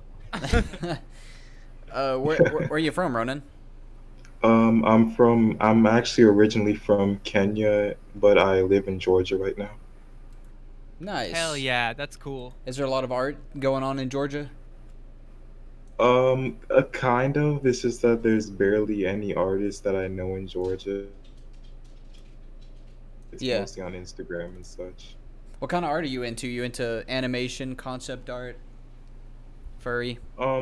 Currently, I'm more into concept art and digital illustration, but I'm trying to get into animation as well because I kind of have a story-ish that I'm trying to make for it. Yeah, and So, animation's yes. really good for storytelling. Yes. Yeah. Awesome. You got a question, or do you want to tell us about this story? Well, I had kind of a question. Also, want to tell you about something. Yeah. The first question was more or less something that to any artist really. How is it that you find your own shading style? Like I understand how to shade and where the shading basics and stuff like the construction, all of that goes. But how is it that artists find their own shading styles like C.T. Chrysler or you or Muhammad and such? Oh, that's honestly, it's all based off of animation, right? It's all based off of realism that's simplified forms. Do you feel like all these people have different styles of shading and how they do shadows? It's more or less how it is that it looks whenever I look at their own shading because like I'll look at CT Chrysler's and well it'll look pretty simplistic and such, but I'll look at something like Maham's and you just see all the details, all the shading and such like that, things like that. But I do understand that they do all follow the same concepts basically. Oh yeah. Yeah, I think I know what you're saying. Instead of just like a straight shadow, they'll add like a shadow and then do some detail in there. Yeah, that's like painting versus animation drop shadow, I think. Or cell shading. Yeah, because like for animation, I'd understand that you'd have to like mainly put in like the normal shadows and stuff, but for like painting or digital illustration, I like how it looks when it's not just the shadows, it's also kind of a style to the shadows and stuff like that. Yeah, I will definitely say that you always want to start with the clean, clear shadow. Or for me, it was very helpful when I did like a cell shading. So before I would try to paint in the shadows all fancy like, you know. But then after I started to do in cell shading, very simple, clean, clear shadows, and then after that's established, I go in and try to do paint strokes to make it look all fancy and whatnot. Now you're working from structure to stylization. So as opposed to just going in muddy like, you know, like without the structure. If you look at their painting processes, typically they start that's the process that they go off of. Is they'll start with a very simple cell shaded look, nice and clean, and then they'll add some like blur to it, or they'll, you know, go in and add some paint strokes or whatever. What do you guys have to say about that? Do you know what he's talking about? I mean, I don't know the specific shading styles that he's talking about, but I mean, I tried to mimic a bunch of different things, and over time I developed taste of what I liked, and then developed, because you also develop taste for certain types of processes. So if you have a process that's like simple for you to work in, it's functional, and you can describe a lot of things, and it comes out looking right, like, sure, that can be your personal style, but I mean, you need to be able to adapt to other styles as well, and like what you do personally isn't as important as your overall skill set. And yeah, I would also say that I like to learn shading with a pen, doing cross hatching and stuff like that, learning like how to kind of make gradients, but doing tiny lines that follow the form, to learn that. And then you start there to learn about form and shading, and then you simplify, like Ethan was saying, by doing it more like a cell shaded thing. Oh yeah, I get that. I understand that. And also the shadow, a way you need to think about it too, and if you've watched my video on it, I explain it there. That shadow is basically, you're just describing the form even more. So don't think of it as like a shadow necessarily. You're just, if you draw, what I'm trying to say is you need to learn how to draw first, and then the shadow comes afterwards. You know, like you'll understand the forms, and the shadow comes naturally. So that's use the shadow Okay, to got that. explain the form. You know what I'm saying? Yeah, I get that. Okay. And my second question was more or less, this has to do with schooling and such. Do you have any recommendations or such? I live in Georgia and all, and I kind of want to get to a school that's near me, but actually good, not scammy or anything like that. So I was wondering if you had any like recommendations or such for like a college, because I'm going to be a senior in high school coming up, and I want to know if you had any recommendations or anything for like a art college or something like that.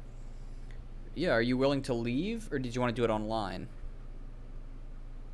I'm willing to leave or do it online, honestly. You guys were talking about some of the classes that you taught, right? Is that still available? I taught a pitch class. Brent taught a great one on about using Adobe Animate. That's at CGMA. You guys can go sign up for it still, right? Yeah, I don't teach it anymore, but I gave it to my friend Andrea Gersman, who's also an animation YouTuber, and it's all my videos, and then she does the live portion. So you can still take the class; it's still active. So I mean, that it's if you want to learn how to animate in Flash. Yeah, maybe my advice might be like before you move out to Los Angeles, at least do one class online, right, guys? Like to see if you improve, to see if you enjoy it even. I totally agree. I mean, what's a few $100 to take an online class and see where you're at? Yeah. So what's a good CGMA? Brainstorm. What's another good online source? SCAD is over if you're in Georgia. SCAD is there. Oh, I heard about SCAD, but then I heard apparently that it was not too great of a school. And it was from like when the admins were such over. It's fine. They're all fine. Yeah. I mean, okay. if I went to Art Center, which taught me how to do stuff on time and how to not care, not make my art precious. I would have loved to go to Cal Arts, which really hooks people up in the industry. I swear to God, it hooks people up. CalArts is a good option. You know, if you can afford it and you want connections, it's a pretty good idea. You make 4 films. There's people around you making films alongside of you. Like you'll learn just by being in that environment with tons of talented artists making a movie for 4 years, making 4 movies for 4 years. Yeah, but no school choice or any online classes is what's going to make you an artist. You is going to make the artist. You can go to the best school in the world, but if you don't put in the effort, you'll end up with nothing. And you could go to the worst school in the world and put in all the effort and come out on top. Yep. Absolutely. So, should we power this stream down in the next 20 minutes? Yeah. We'll take on a couple more questions. Thank you so much. I hope that answered your question. Yeah, it did. And then I had one more thing I want to explain or such because you had asked me before. Yeah, go ahead. All right. So I have this story idea basically that I'm having right now, and I'm wondering more or less how it is that you make how to make a pretty interesting plot that hasn't been used so much already. Because for the villain idea and such, I kind of want to go off of world-based things where they see the flaws in the world, they want to restart the world and restart the human race and such. But I want to make the story itself not seem too cliched or dramatic or something like that. Look, here's the thing. Real quick. What's up? Before we do that, can you guys fit in instead of 20 minutes, 45 minutes? Can we go 2.5? Maybe. Yeah. What's up? I mean, I have to go, but okay. Sorry. If we're gonna do that, I apologize. For the third question, you got 3 questions. We're gonna have to kind of scoot along here because we have 5 people in the queue. Well, maybe I'll get this moving. You don't want to stay, dude. No, it's cool. We'll just answer the questions pretty fast. Sounds good. Look, so for this question, I have a strong opinionated opinion about this. Is that looking at things as a limitation will limit you. So you're saying that there is a limitation around you right now of cliche things. What that actually is the audience is expecting something. Right now we're in a time that media, we're in a crazy future of media where people already have seen these tropes 1,000 times. That's perfect. Do not think that that's a limitation. This is perfect. You've got the audience expecting something. It's amazing. Now that they're expecting something, now you add contrast to it and flip it on its head. If you're pitching to somebody, they'll say, oh my God, I was expecting this one thing. Oh, this is the typical yada yada. But now it's something fresh and new. You just have to think about the contrast. What's an idea that will flip it on its head? So don't look at it as a limitation. That's my advice. I think the best pitch that I've ever seen goes like this. Dinosaur, wait for it, theme park. Okay? What happens? The dinosaurs start eating people in the theme park. It's brilliant. You know what dinosaurs are. You have a whole spectrum of dinosaur things. You know what a theme park is. It's a perfect pitch. Yeah. That's a good one. That's called a high concept idea. Yeah, that's a good explanation. It's stuff we're familiar with, like we're ready. There's a hook. It's easy to explain and easy to get, and then it just becomes a matter of execution. That's what high concept means. It's easy to be an elevator pitch.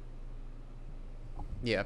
Hope we answered your question. We're gonna move on. Yeah, you definitely did. Thank you. Yeah, absolutely. Bye Alrighty, bye. Thank you. Goodbye. Slap the next one on in here. Slap him. Who is that? Hello. Oh. It's me. Hey, Animator HQ. What's cracking? And ask your question. Okay, so I'd like to get your personal experiences and also how it speaks to industry artists in general. How have your responsibilities shifted from your first job to your current job or jobs later in your career? Guys? Yeah, I mean, my first job, I thought, okay, I'm here in the industry. I'm a big deal now. I'm gonna try to stand out and be as crazy as possible and and do the most insane art and put in all these extra hours that like they aren't gonna pay me for. Now I'm jaded, and so I have a really healthy relationship with work. I do things outside of work. I I do whatever they need of me. I don't take work home. I don't take notes personally. That's my personal experience from my first job to last job. Responsibility, it's pretty much the same. I've been a character designer since day one. Not much has changed in the character design department, but every studio is a little bit different. Cool. Brent, you got any slappers? Well, my very first job was doing color key. So I would just fill in the colors for characters and props and things like that. And I worked really hard, and the studio really liked me, and they kept me on for much longer than I thought I was going to be. But after I did that job, I was like, this is not going to work out. Like, I need to be in design. I need to actually be drawing. Like, it's going to be too easy to replace me as a person who fills in the color. So I took drawings home from work and tried to reverse engineer them, and I tried to make my art look like what they were doing on the TV show. And then when the second season came around, I applied for the prop position because I felt like, okay, everyone's drawing characters, everyone's drawing backgrounds, no one's drawing the props. Like, I'm gonna do that.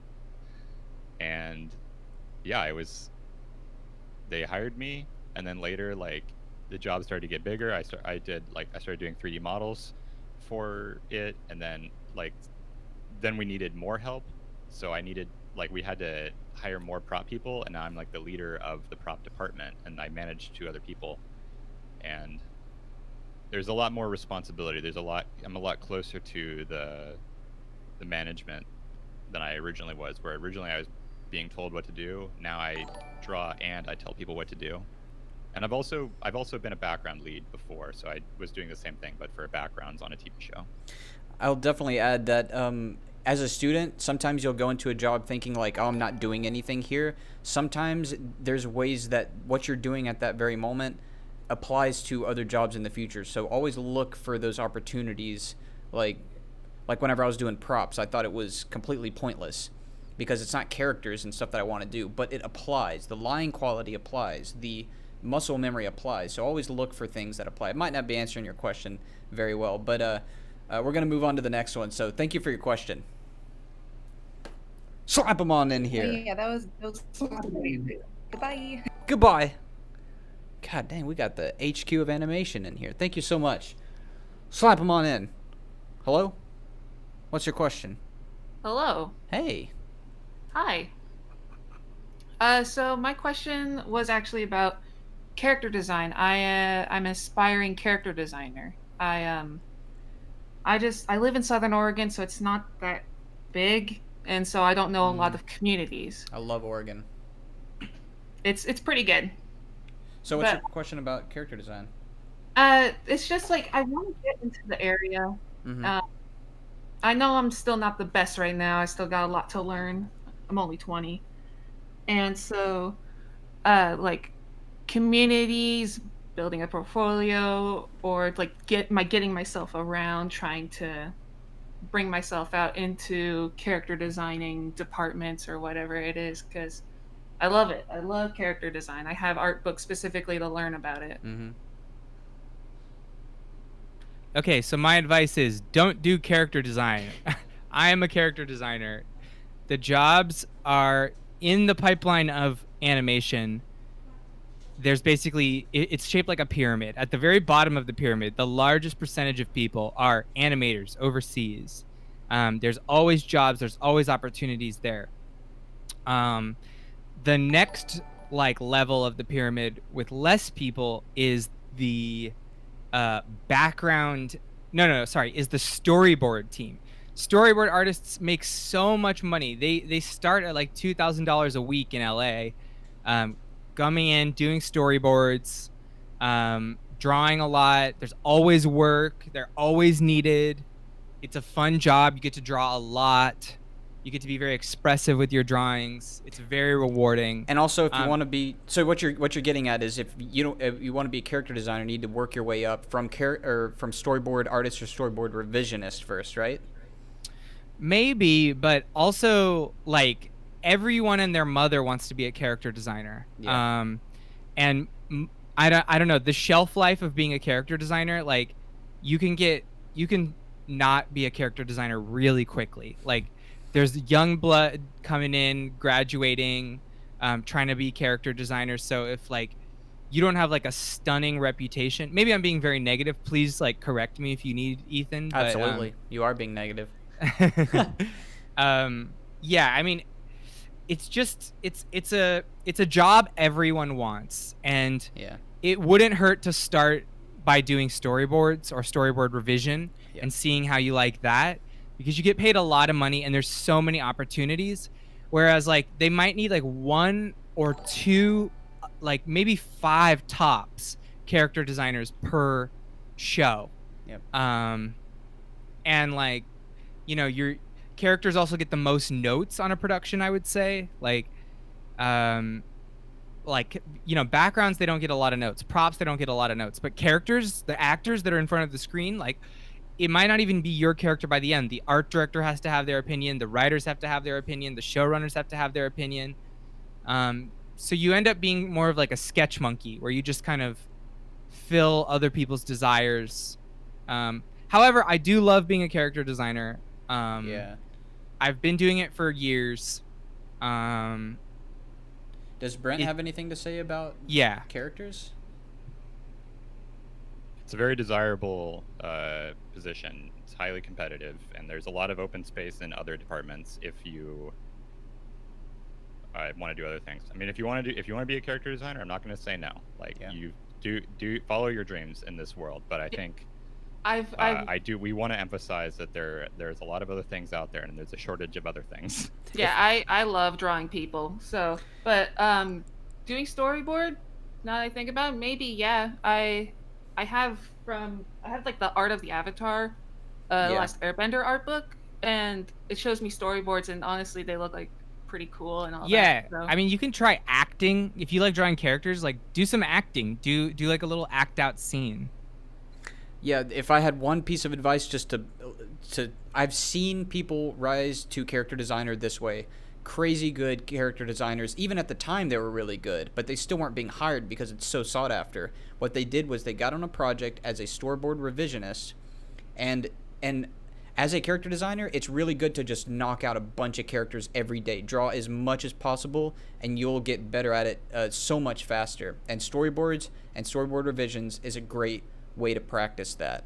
So I would say it's even better for you to start there in your career as opposed to starting out as a character designer. That's my opinion.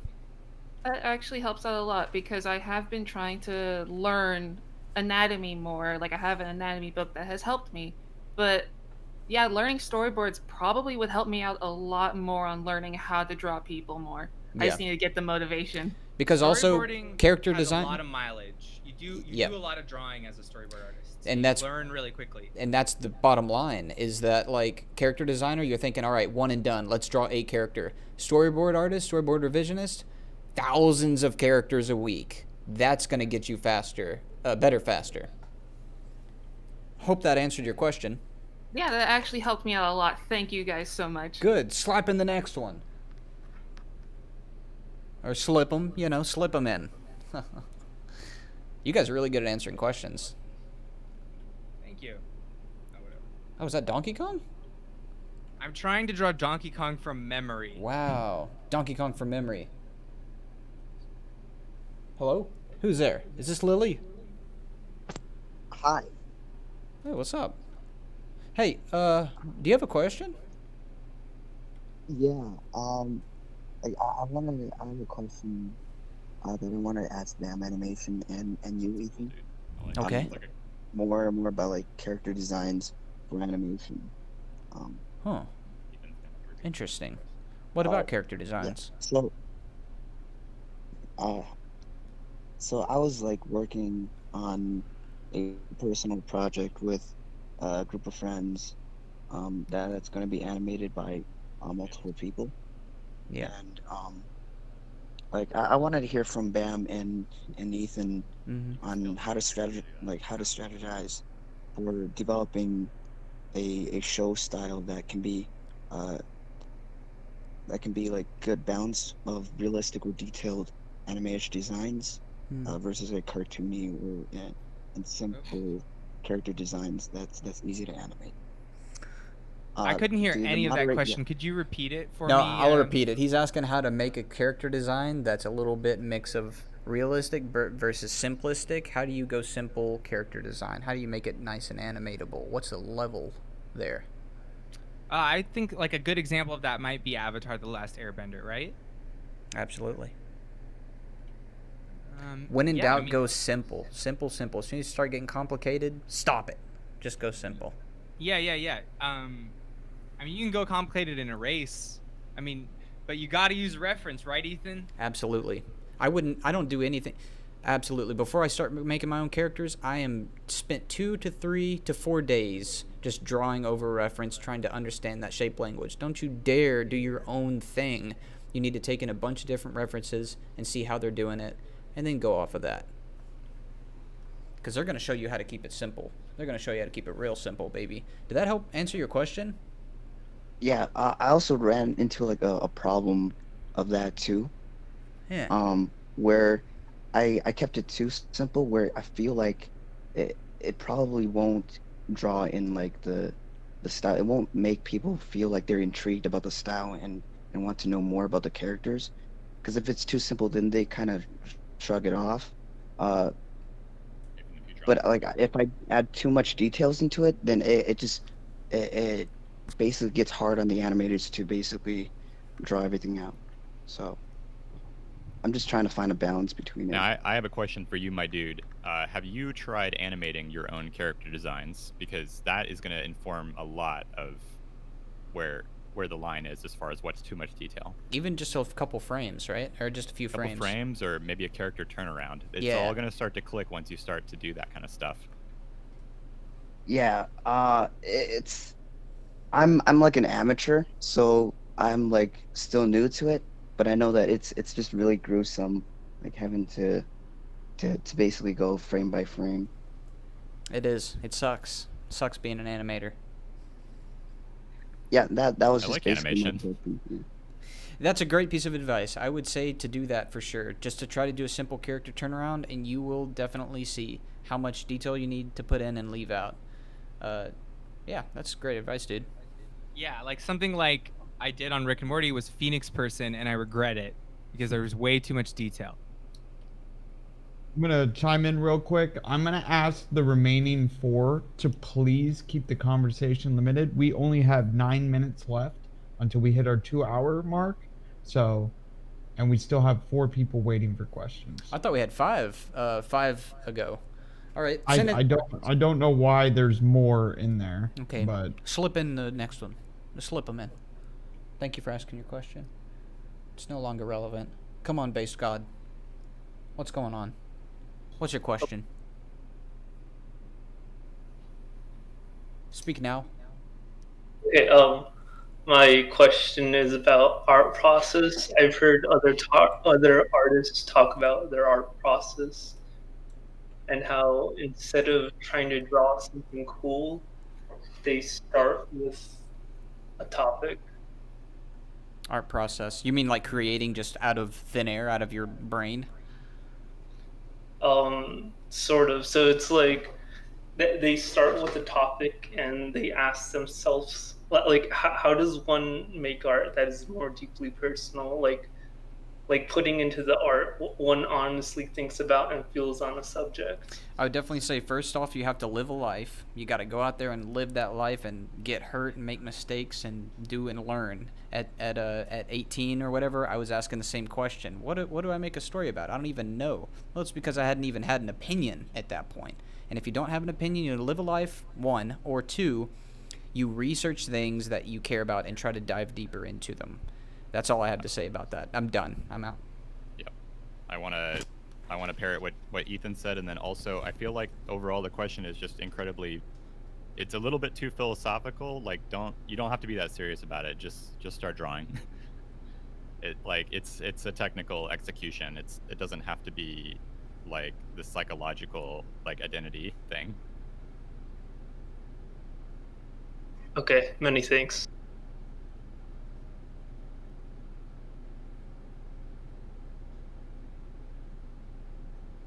Do I just leave now? Yeah. All right, we'll take the next ones. Ethan, you here? Oh, Ethan ran away. Fine, I'm back. All right, send in the next one. What kind of question you got here? Is it animation, pro wrestling? Ask it. Hello. Hello. Hello? Oh, hey. What's going on? What's your question? Is it animation related? It's partly animation related, industry related.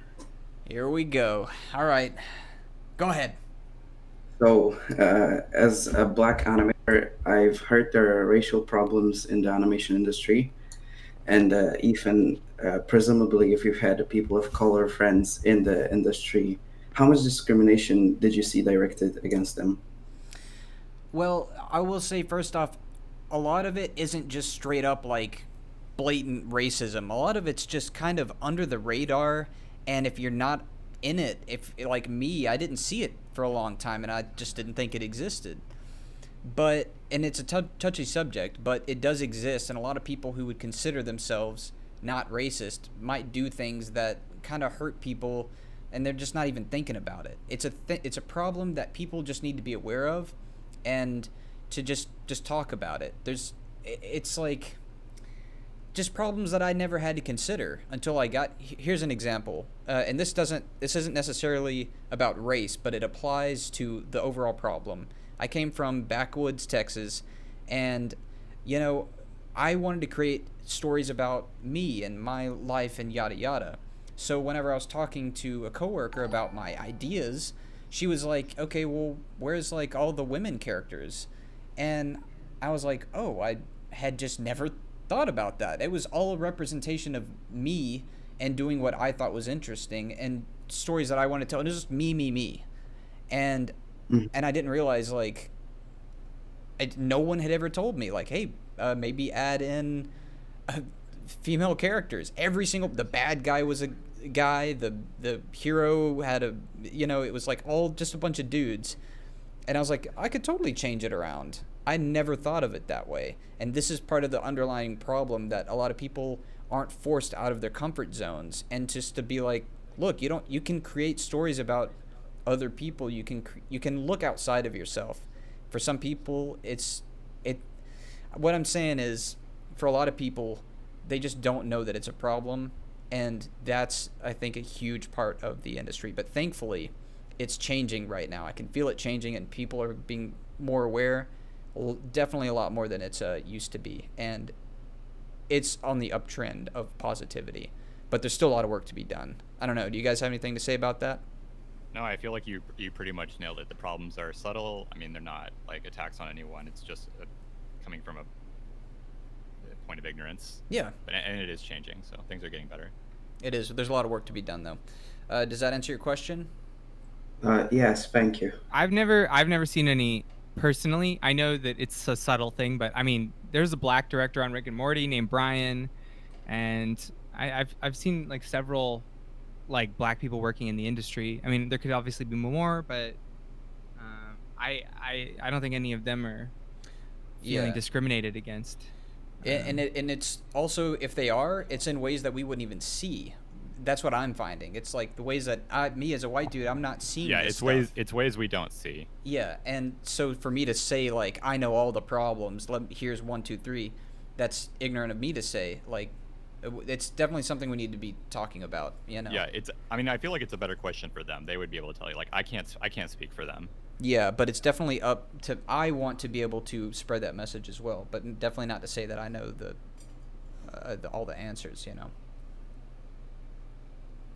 I'm going for the next one. Yeah. We have 2 more left, and if we can just go an additional 5 minutes, we'll be good. All right, just slam in. What's going on? Who is this person? Hello? Officer Fran. What's going on, Fran? So is it an animation question, home workout situation? What's going on? Can you hear me? Oh, yeah, I can hear you. Oh, hi. Okay, yes, I'm Fran. What's up? So, it's like an animation and industry question, kind of similar to the person who asked you previously. Yeah. And I'm like been in animation school and art school for a while, so like I am a like animator and artist. So like I've had like my own experiences that were like awkward, and I just wanted to know how like you guys felt about the representation of like your POC animators and like their representation of like their skill level against other people, or the opportunities that they could get, and also like the representation of generally POC animation characters within shows. People of color. Yeah, so I want to just first say, animation currently we're in an interesting time where previously animation was run by a bunch of old white dudes typically, and now it's really changing, much for the better, because streaming has just blown up to all of these different voices. Now people anywhere can have a show, and that's really it's changing, and it's like thankfully the internet is allowing that, streaming service is allowing that. So And I agree with that, because that's what I've noticed myself being on Twitter.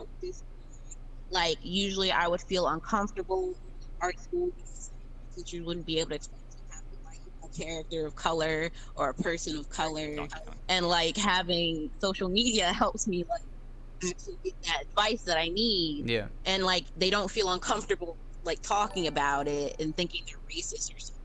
Just like answering honest question about color, like the lighting on the color of like a darker skinned person.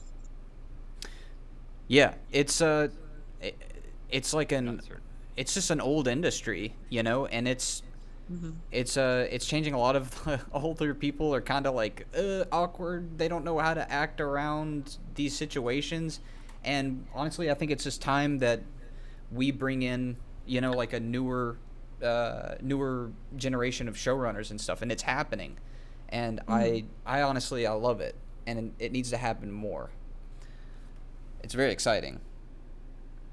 I agree. Yeah, you guys.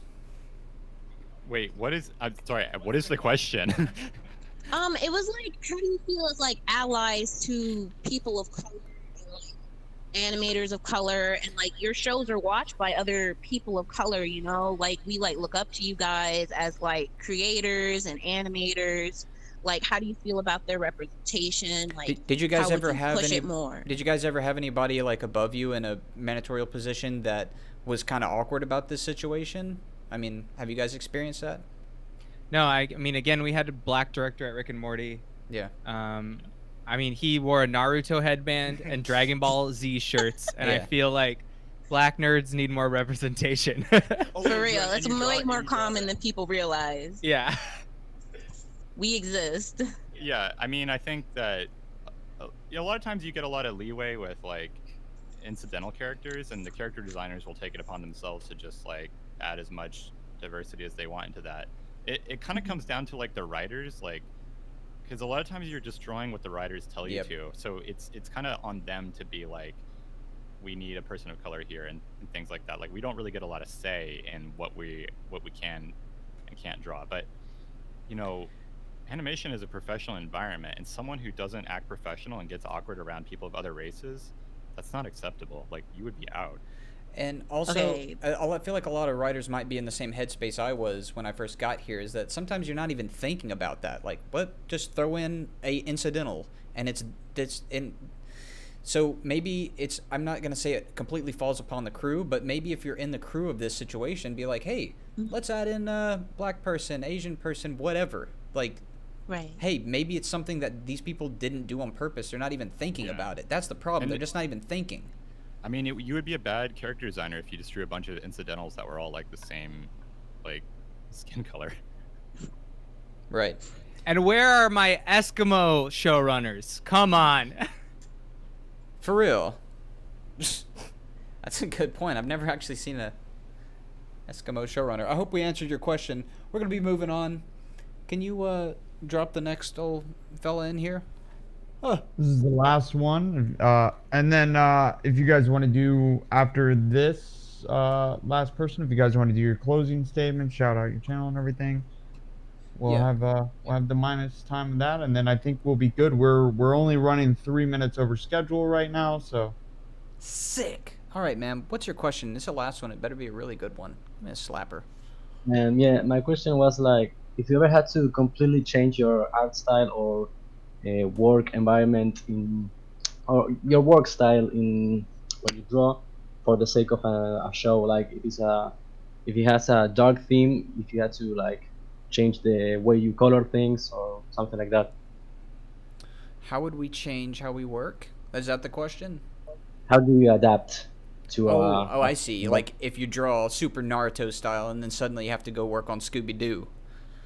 Right, something like that. Yeah. Yeah, I mean, you guys have to adapt all the time, don't you? Yeah, well, usually in order to even get on the show in the first place, you have to take a test. And so during the testing process, you would be just forcing yourself to draw like the show style. And if you succeed, you're probably going to get the job. And if you don't succeed, you're not going to get it. And that it's gonna kind of come up to that. And then How do you practice when that? you work on the job, like you're just going to have to like force yourself to like learn all the little things that make the show look like the thing. How would you say you practice that? Diversity and, Honestly, I set a timer for 1 minute and I try to trace something. Like, and I see how quickly I can do the structure of it. Just the structure. And so I think doing that enough gets me, like, my hand starts to do what the other person's hand is doing, and so I get in their headspace. Get in and their it helps headspace. me. Yeah, I mean, master studies is what, all the Renaissance artists did.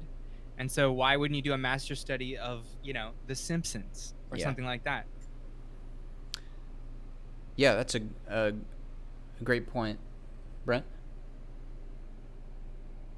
Yeah, man, I Max, that's a great technique. Sometimes I just trace and like see if I can't figure it out, and then try again on my own and just keep going back to that. Yeah. But I wonder, should you have your own style really developed out before you actually move on to do testing, I for other... I feel like by the time you're testing, you probably already have something going on for yourself. I don't think you're gonna get a test if you don't have you're not at that level yet. So it's not quite the right. Maybe I meant, should you even apply to jobs if you don't quite understand your own limitations first, your own artistic line quality? Yeah, if you don't have a sense of where you're at, it's probably not the right time to apply for jobs. Your art should Right. already kind of look like you work on TV shows. Yeah, I definitely agree. Tracing, looking at reference, that's a big deal. That's a really big deal. I mean, you know me. That's what I always say to do. Yeah, especially if you're beginning. How long have you been drawing? For about 7 years now, I think. Yeah, I mean, just reference. professionally a few years, but yeah. Never don't not listen to Ethan. Yeah, thank you so much for your question. All right, guys. Thank you for your. Oh, man. That is a sick-looking Donkey Kong. Looks like a cone head. That's amazing. Oh, okay, you're changing up. So Forgot his hair. What what have you guys been doing on your channel? You got an upcoming video, or what's going on with BAM Animation? We are trying to write videos right now, and we will begin them soon. Okay. Yeah, I had a video. We had like a fluff video that we were working on, but we just canceled it because it just wasn't like one of our cool learn how to draw videos. So Yeah. I'm gonna start a new one, I think. People unsub from us when we post fluff, so we're only trying to give you guys meat and potatoes. I think that's good because we run two different types of channels, right? Like I can just put something out willy-nilly and it's just fun little giggle stuff. But you guys put down actual videos, how intense is your writing? I know every episode you write the sucker out and you really plan it out, right? Yeah, we write the entire script first, and then we have a couple of script passes where I show Max or Max shows me, and we figure out everything. And then occasionally we leave a spot where we're gonna ad lib. Yeah. And we come up with a couple of lines on the spot when we go to film. Then we got to film. Then we got to take all of our film and audio, which is a huge amount of files. Yeah. And we got to edit them. And we That's got to the make worst. graphics, which is the most time-consuming part, is the graphics. Yeah. Because there's so much, yeah, for like a 20-minute video, 10-minute.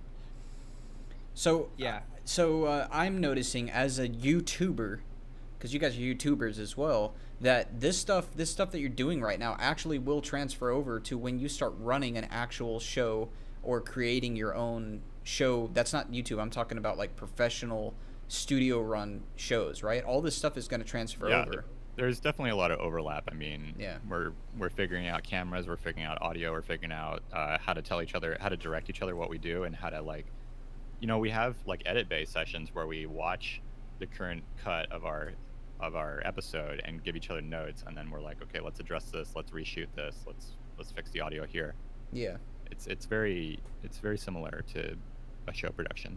Would you say for anybody that wants to make their own show and stuff, creating YouTube videos is a good way to kind of understand yourself and your style and your audience? Yeah, I think that's a great idea. I mean, generally, BAM, it stands for Brent and Max, but it also stands for Bad Art Machine. We really believe in just like finish something and put it down, even if it's crap, Yeah. Prove to yourself that you're a bad artist. Become a bad art machine. And then eventually you'll have a body of bad art and you get to look at it and say, hey, I'm kind of good at this and I'm kind of good at this. And I think you're totally right. Like that applies on like the rewards, the personal and emotional rewards you get from doing your own YouTube channel and making your own content and putting it out online is far greater than anything you could learn in a studio.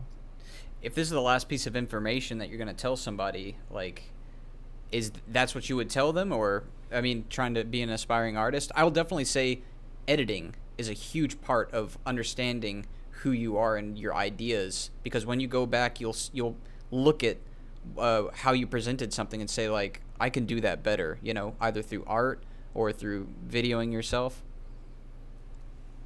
Yeah, I love that. Yeah, we're constantly in a state of editing. Yeah, for sure. Editing's amazing. I love it. It's so much fun too, right, Ethan? It is. It's a lot of work. Oh my god, it's so much work, but it is fun. Absolutely. All right. You guys have anything else you want to say to an aspiring artist? Inspiring artist? I mean, I honestly, I've just had an absolute blast hanging out with you, Ethan. I hope that we get to do it again. I would love to do a video with you in the future. Absolutely. We're going to, at some point, we're going to actually do like a full production video, right? We'll do something. Yeah. I mean, yeah, that'd be the plan. I think so. That sounds awesome. I'm definitely down. All right. Well, we're going to go hop off, and I'm going to talk to you guys in chat. But thank you so much for everybody who stuck around. This was a nice, chill, relaxed time. We get to talk with Bam and see what it's like to be a professional arm wrestler and animator. It's been awesome. Thank you so much.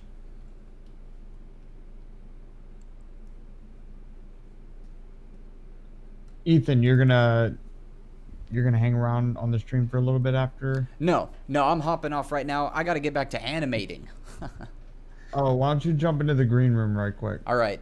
Thank you everybody for sticking around in the chat. I just shot a video yesterday, all day, and it ended up all the audio and video was jacked up. So I'm gonna have to reshoot that for you guys. But it's coming up. Oh man, it's coming up. Bye bye, y'all. Get out of here.